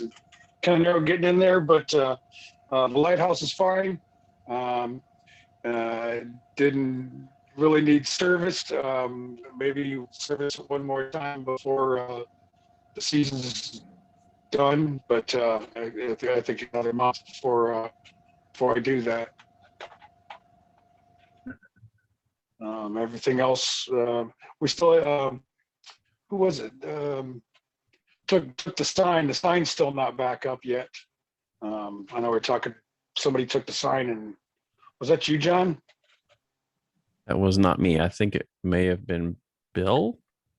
Yeah, I've got the sign. I just have to get it down there and get it put up.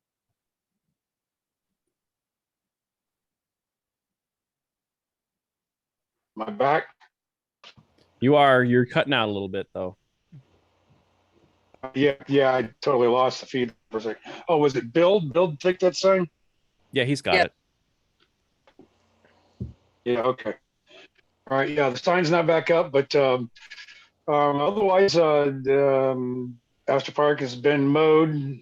So it's a little. I know we really should think about getting some reflectors up there where the field encroaches right up to the road. Well, it's a ditch that approaches up the road, and then the field's on the other side of the ditch. But other than that, Astro Park is hunky-dory. We got poles down there in the one building at the top of the stairs to the south of there. Should be poles for the reflectors. You just got to get a pole driver and somebody young enough and dumb enough, because that's pretty solid ground around the edge of that. There should be about 15 or 20, ain't there, Bill? The fence poles, the T ones we had dug up. I'm not sure. I haven't been down in that building for a while, so I don't know how many are in there.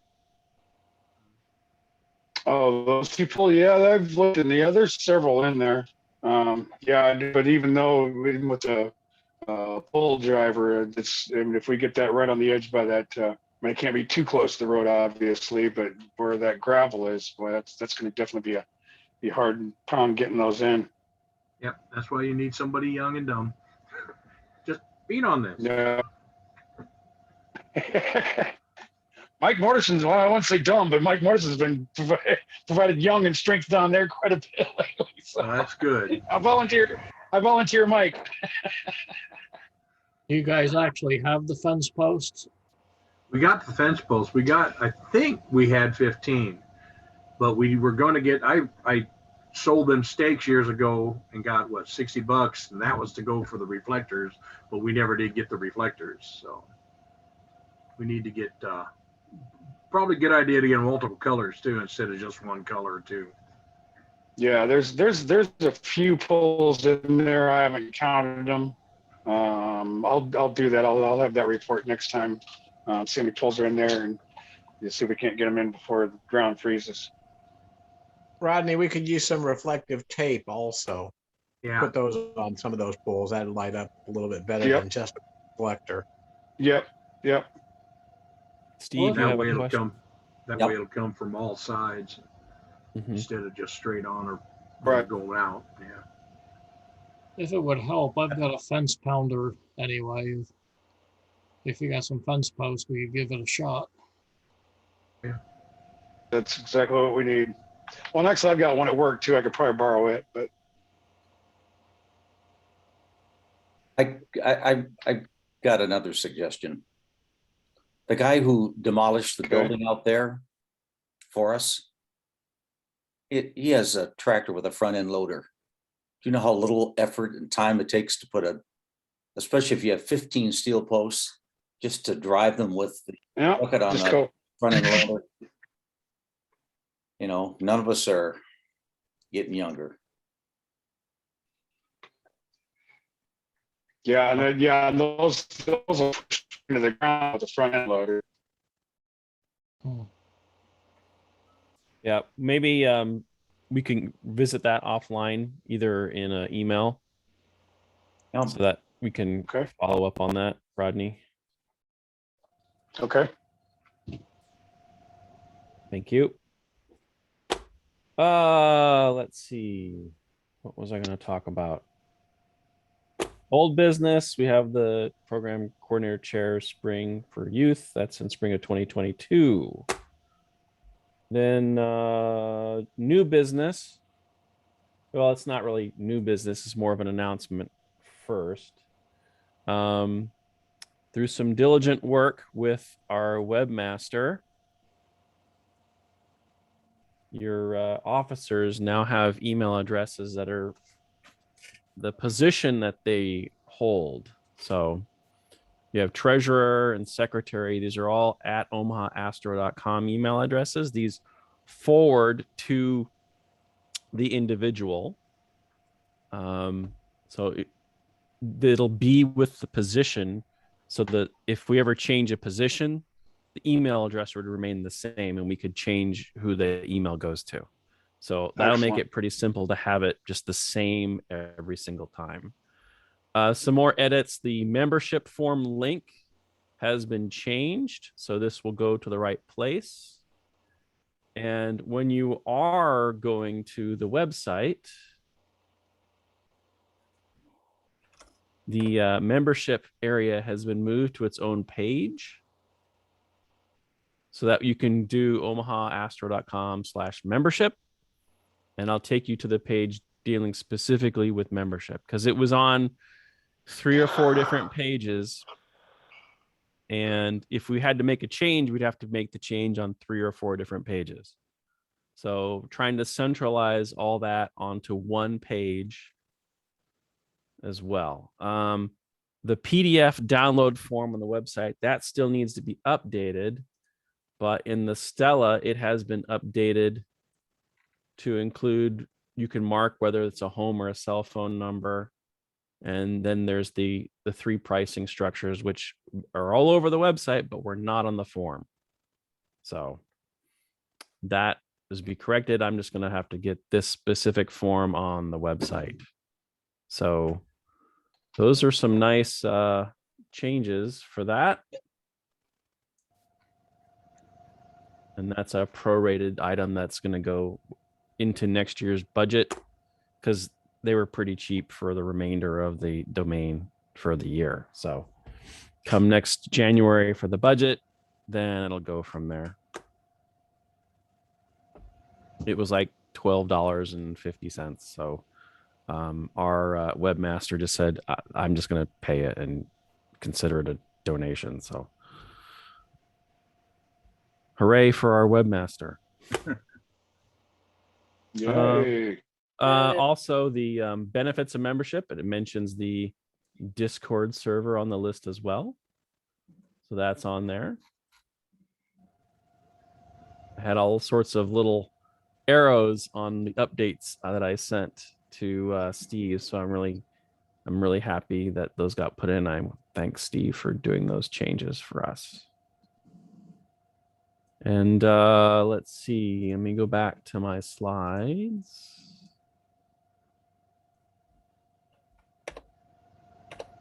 New business. Steve Skinner, do you have something you would like to discuss? Yeah, I do. First of all, I want to say thank you for that link for outreach. That's the kind of thing that I was referring to earlier. So I know that there is a sign-up sheet for outreach, but I really like that concept of having that one email link. You know, if people want to, I'm especially concerned about next Wednesday. Monday and Wednesday, I'll be gone. I think John's probably still going to be under the weather.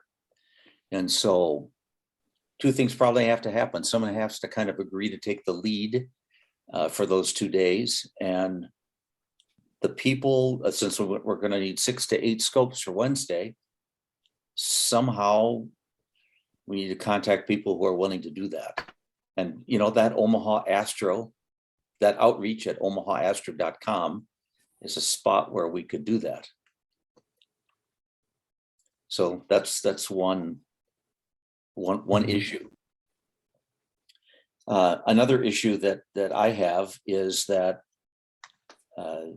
the money that we take in,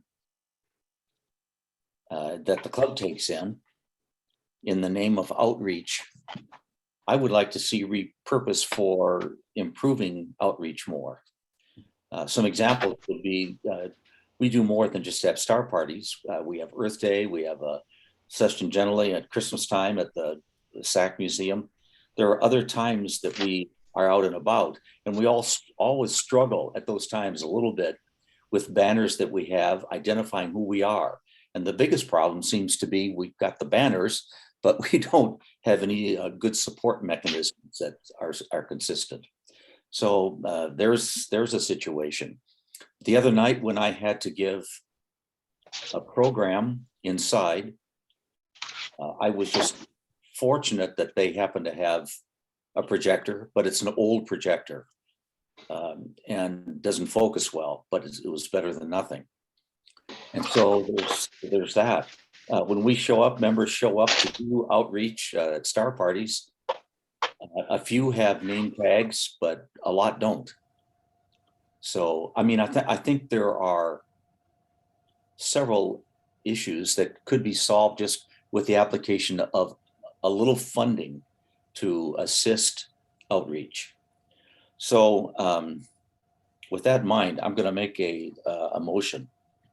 I'm Steve Skinner. I'm going to make this motion. I move that President Larson direct one outreach co-chairperson, the OAS treasurer, and one at-large OAS member to research how best to spend the donated outreach funds from the 2021 Papillion La Vista Outdoor Ed program towards furthering and improving OAS outreach in 2022. Conclusions and recommendations will be presented as new business at a future OAS meeting at the president's discretion. So what do you think about that? So we should discuss this. Right. I think that having a projector is a good idea, because we do have a lot of times where we have to suddenly do an indoor program, right? And I know that some astronomical societies, they have a canned presentation that they use for events, and then it's handed out to anybody who's going to be going to those events. So having that available would be nice to use in that context. We can't always, I mean, I have a projector and I could bring that along, but it's, you know, I take the risk of, if something happens to that projector, then the club have to spend the money to pay me back for the projector, right? Or if somebody else has something that gets used for outreach, I think that we have the funds to do it. And I think it would be beneficial for our programs. If there was some way we could do, I know that our banners are pretty, have been around. Okay. I don't remember if the banner actually has our website address on it or not. I don't recall. I wouldn't mind having stickers as well. You know, OAS sticker or something like that for members to have, maybe put on their car or something, like, you know, all those things. Glow in the dark t-shirts, uniform. Yes, you know, having a common, whether it be a shirt or a vest or something like that, that kind of identifies us in the community. You know, we can just, awareness really helps, because it's kind of like the people who are doing outreach are essentially, they're marketing, right? They're marketing the organization and what we do. And I think we should be able to support them with materials and things like that. And others can speak as well, not just I me. agree with you. Okay. I agree. Just Nice idea. Go ahead. Go ahead. Who go ahead? I think it was Go ahead, Jordan. Oh, I was just saying, Steve and John, if you guys need any projectors, I think I have 2 extra that I'm not using. One's smaller, one's a little bit bigger. I don't know the quality of them, but I mean, you can always try them out. If you don't need them, don't want them, don't like them, you can just sell it for extra money to buy a nice projector. But just putting that out there for a supply that we have that the OAS can just have. So yeah, that's all. Kind of.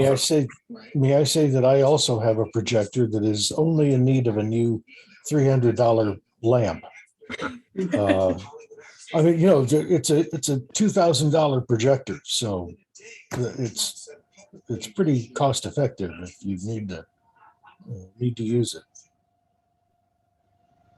Have we ever done a program more than 15 minutes? You're talking about a indoor program. An indoor program. Several years ago, the programs were 20 minutes, but it's always been true that generally, if we have to do an indoor program, we have to do 3 in a row. And I've always been thankful for that, because if I had a choice of having 60 people, 6th graders, I guess they're people. Oh, they are people. But if you had 60 young people in a room, small room, I'm not sure any projector would be capable. So we've done, generally when we've done indoor programs, we've done 3 in a row. So times 20 minutes, 3, it'd be about an hour.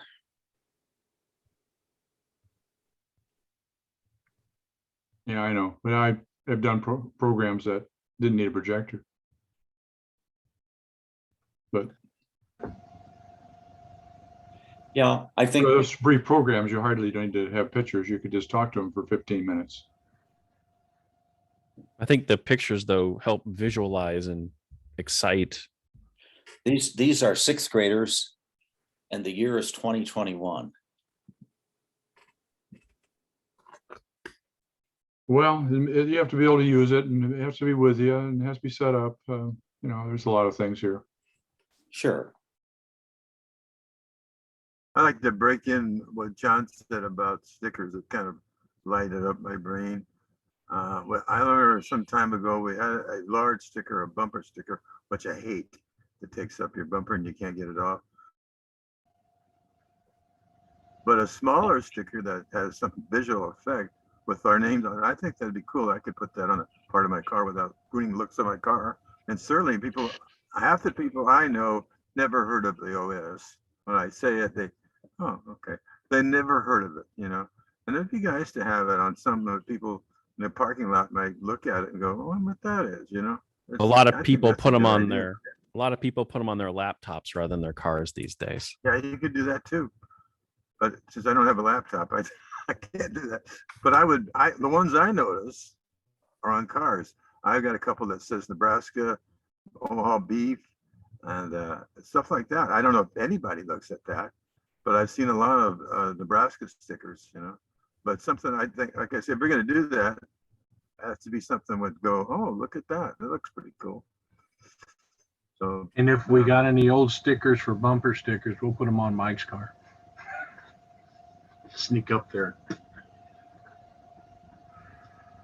I do that too. Hey, John. Mm-hmm. I work at a place where they sell micro projectors. So you could get it to a very compact type size. And I have a friend who works at FedEx, and they have signs that roll out from a unit that stays on the floor. There's a pole behind the sign, and those are pretty firm. They're not very expensive. Mm-hmm. And you can get something like that. I think one of the biggest things is the portability. Obviously you don't want to be, I don't know how big Cleat's projector is, but if it was a home projector unit, it's probably fairly sizable. Maybe a $300 bulb is the answer to that. I don't know.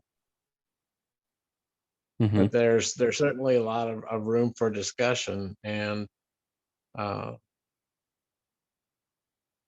I have a distinct memory of doing outreach at the Durham Museum. Maybe this was Christmas time. I don't know what it was, but we were there. We had our signs. We were going to put our signs up, and we had them ready to go until museum officials scurried over because we were going to attach duct tape to those seats, and that was not permissible. And so, it's that kind of thing. It's the unknown. You get there, you've got the signs, you think it's okay, and then all of a sudden it isn't okay. So I think support for the signs that kind of gets around any concern with how they're attached, especially with duct tape. I think that would be just good and reasonable publicity for the OAS. Now let's reiterate your motion. Yeah, okay. I'll read it again because this motion does not authorize purchase of anything. So here's the wording. I move that President Larson direct one outreach co-chairperson, the OAS treasurer, and one at-large OAS member to research how best to spend the donated outreach funds from 2021 Papillion La Vista Outdoor Education Program toward furthering and improving OAS outreach in 2022.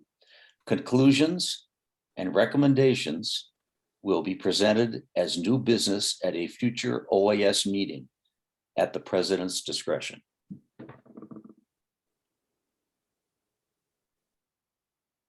I'll second that. Bill seconds.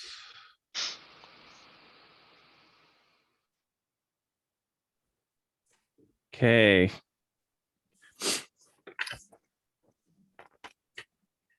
Gotta find my wording here. A motion has been made and seconded for the research of the president to locate, or I mean, instruct the treasurer, one outreach co-person, and a member at large on how to best spend the donated outreach funds from the Papillion La Vista outdoor ed programs towards furthering improving OAS outreach in Who is 2022. the first person to support the, Steve Skinner made the motion. right, Bill Bond seconded. Mhm. Okay. And I put, well, I have the text in chat, but I could also give you the text if you needed to. Yeah, I would appreciate that. Excuse me, Diana, I sent the text to you. Oh, boom, that's there right, you go. did.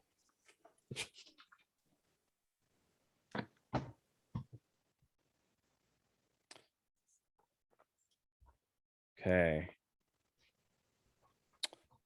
Motion is made and seconded. All those in favor, say aye. Aye. Aye.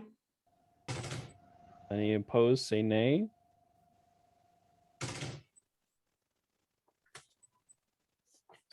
Thank you very much. So let's see, I need a member at large. Is that correct? I can do that, John. I've done tons of outreach, not necessarily all for OAS, but.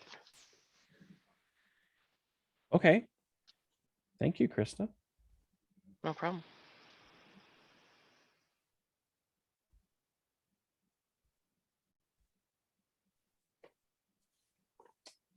Let's see. Did I have anything else? Okay. All right. So here's what curtailed our in-person meeting this month. The amount for liability insurance to hold events at UNO has increased from $2 million to $3 million. We are working with our insurance company to increase our coverage amount. We did not hear back from the insurance company in time to work with our contact at UNO in the events department to get it cleared for October. We are still waiting. You heard Mike talk about that in the treasurer's report. We're still waiting to hear back from the insurance company on that. Hopefully we get that still turned in and we can meet at UNO in November. But I'm willing to discuss alternatives. And I know it's 10 minutes to 10, and I know this is a pretty, could be a lengthy discussion topic. But if you have any thoughts, Louis? Do you have any idea of a ballpark addition to the insurance for the additional cost to the insurance? Do you have a ballpark idea at all? No, I don't, but I don't expect it's going to be a huge amount. You know, you can tell how much it's going to be a third more. It's going to be another $100 or say $125 or something like that. It isn't the cost that bothers us. It's just we don't have it yet. Right. I was just. And I would expect we will have it before the next meeting, so I don't think that that's a gigantic issue. As far as thinking of alternative places to meet, and I would think we have this obvious one. We've done this before. Well, we're not the first group who've had to suddenly cancel their UNO meeting for the month of October of 2021. We're not the only group that is suffering through this. Maybe suffering is a strong word, but dealing with the issue. Oh, it is the right word? Yeah. Okay. It is becoming a little bit more difficult to hold events at UNO. Go ahead. I'm sorry, John, go ahead. No, I just am curious. This is you freeze every time you say something important, about 65 people. Well, I'm curious that what would we do if we had more members? How would we stop or count them? Or I just wonder how that works. I'd have to do like a ticket system and RSVP to the meeting before the meeting. So it would be like the week up to the meeting, you'd have to RSVP, Understood. because that's the only way I can think of doing it. Makes sense. I thought the earlier you got there, the better off you were. And the thought was, you know, it's going to be slow going as it starts up, right? You're not going to have suddenly 65 people show up to the first meeting in 2 years. Probably not.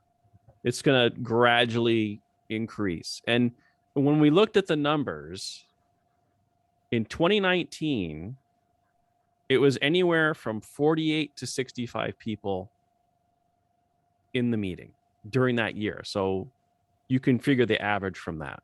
So we thought it would be we would be safe with the max of 65 that they were imposing on us. You're still And going to run hopefully Zoom. by the time we reach that amount, that they'll even be, it isn't that there isn't chairs, there's plenty of chairs. It's just that they're still restricting due to COVID. And the distancing, like sitting where you can sit and stuff. You're still going to have Zoom with the meeting anyway, so certain people could. I would envision Zoom going to be, even if we're meeting in person, like this is over, right? The pandy's over. Yeah, I think we would still be doing Zoom. that's what I thought. Just because Kendall and Janine, when they're on, they would be able to participate. So Anybody who couldn't make it there because they got too much going on, they would be able to participate. So part of our board discussion was, can we do Zoom? And it's the question's pretty much yes. And we will likely put it in the budget to have our own Zoom account for 2022. I think Zoom's a good idea anyhow, because you record what's going on and say somebody can't get to it a week later or whatever, you know, when you show it up, they can watch and see the highlights if they want to fast forward through it. Well, definitely. Sure. And it's very powerful. And if you miss something, you can still go back and see it. Yeah. Or if you have to catch up on the minutes. My minutes are always flawless. I just have to Hold on. transfer it sooner. Hold on, I got to pull my pant legs up. It's getting deep now. No, but that, you know, it puts a strain on you, Krista, to be suddenly have to be available to pop in and to do that. We appreciate it. Yes, thank you. But I don't want to put that much more on you to have to suddenly drop everything and pop in to do it. If we have the funds to get the account to do it, then we should do it. I mean, it'll be part of the budget vote, and we'll work on that too. So, I mean, in many ways, we're kind of growing up on the technology side, right? Yeah. We've had to learn with the Zoom. We've got email addresses now too. So it's you know, we're just moving little steps. It's not like suddenly we're all doing it at once, right? It's a steady progression, which is nice. We got a Discord server too. Yeah. Yes, we do have a Discord server. Thank you for mentioning that. Pretty soon you're going to be using all those QR codes. Oh, I do have a QR code, by the way. Have you seen it? Yeah. I have a question. Yes. Are we going to do anything special for Christmas this year? Yes, I believe so.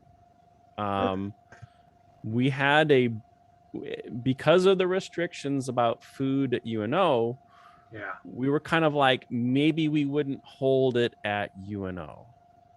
That's what I was wondering. I agree.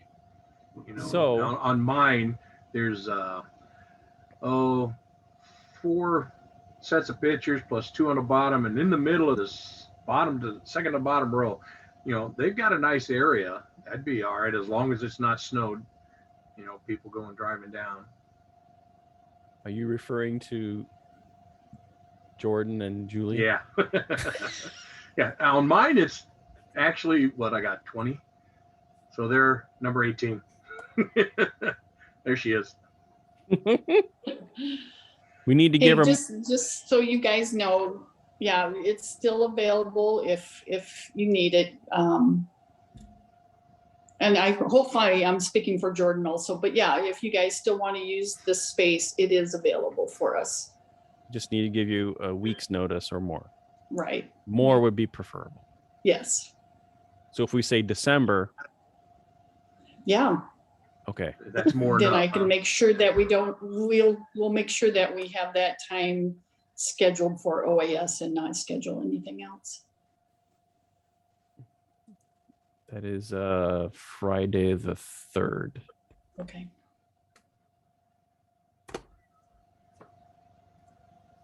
So any And more? we can have food we can have food out here. Yeah. Now that space is heated, right? It is. Yeah. And if you haven't been out there, it's really nice. We did observing after the picnic in August, and it was nice skies too. And most of the time, we don't normally have a lot of snow then, but they do a good job with plowing 99th Street and 96th Street. And we'll just keep our fingers crossed. Okay. Thank you, Julie. Of course. John, if we're going to do that, we might consider catering. Ooh, that would be cool. an Yeah. idea. Okay. Yeah, that's a good point. I'm running out of space. Let me see. Where else can I write? Grab the printer, take another page out. Oh, I've IVs got are two. everywhere. So IVs are everywhere and they do a really nice job. oh yeah, we use them a lot for our kids programs. One funny story aside, we had them doing our summer programs and they were like, you got to do all this FDA stuff for food and make sure it's healthy. And I kid you not, we wound up once with 22 gallons of milk in a fridge after a week because they were bringing 5 gallons a day, thinking, oh, the kids will eat a bunch of cereal. They didn't touch it. But yeah. Know your audience. Yeah.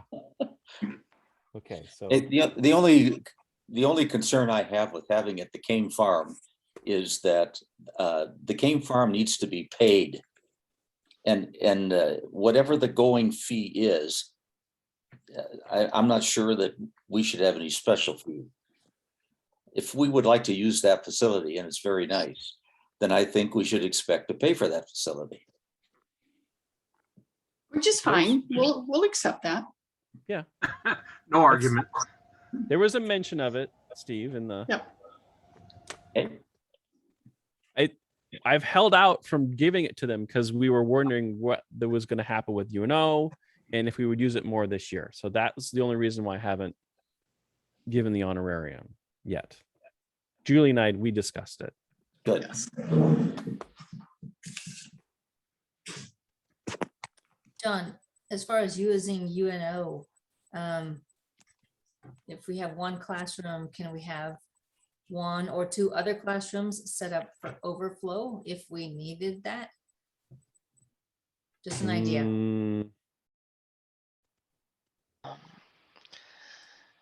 That would require. Go ahead, Krista. Yeah, I was gonna say technically that would probably require another room reservation. However, nobody is there on Friday night except for Dr. May. You know, so there is, besides for myself, there's no one there counting heads.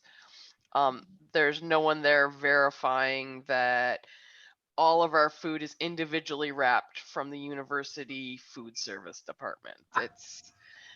It's just me being the sponsor supporting you guys that gets us into the building free of cost.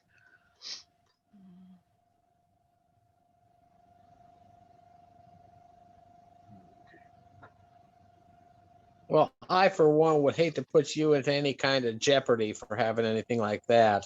Even if you're, self-reporting on something like that.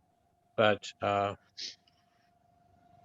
yeah, the nice thing about the farm is that it's got a lot more space than that room is. So You don't have to climb on top of the roof to take a look at the sky.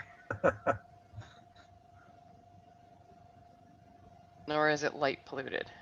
Right. Depends upon the neighbor. We got BB guns. No. We've got more than BB guns. Well, I know. And just think, if we're in Omaha, there's a lot of BBs to be knocking out lights. Mm-hmm. Uh-huh. Well, it is 10 o'clock.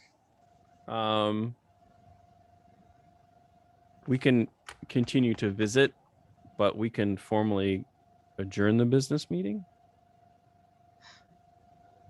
Need to vote. So moved. Motion. I second. Is there a motion to? Oh. Okay. I thought someone said- Bill and Tom, you guys are always so fast. Yep. Just think, it's only 3 letters each, or 4 letters for one, but double up on it.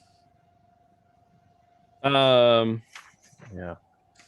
Motions are made to adjourn the business meeting. All those in favor say aye. Aye. Aye. All those opposed? Thank you. So November 5th is the next meeting. If I need to, I will send out what we call an out of band email, right? You saw me do that for the picnic potluck this summer, or was a separate email from the Stella, but we'll try to do that. If it's not going to make it into the Stella, I'll try to get it into a separate email. But I think the insurance company should get back to us. Okay. Thank you. Bye, Kim. Bye, Kim. Or are you? Okay. Good night, everybody. Good night. Bye-bye. Good night. Everybody's leaving. Good night. Hey, John, hang on a second. I want to put something in your ear. Sure. But doesn't hurt. Yeah, there you go, Louis. Hey, I'll be right back. Okay. I need to run down the hall real quick. Okay.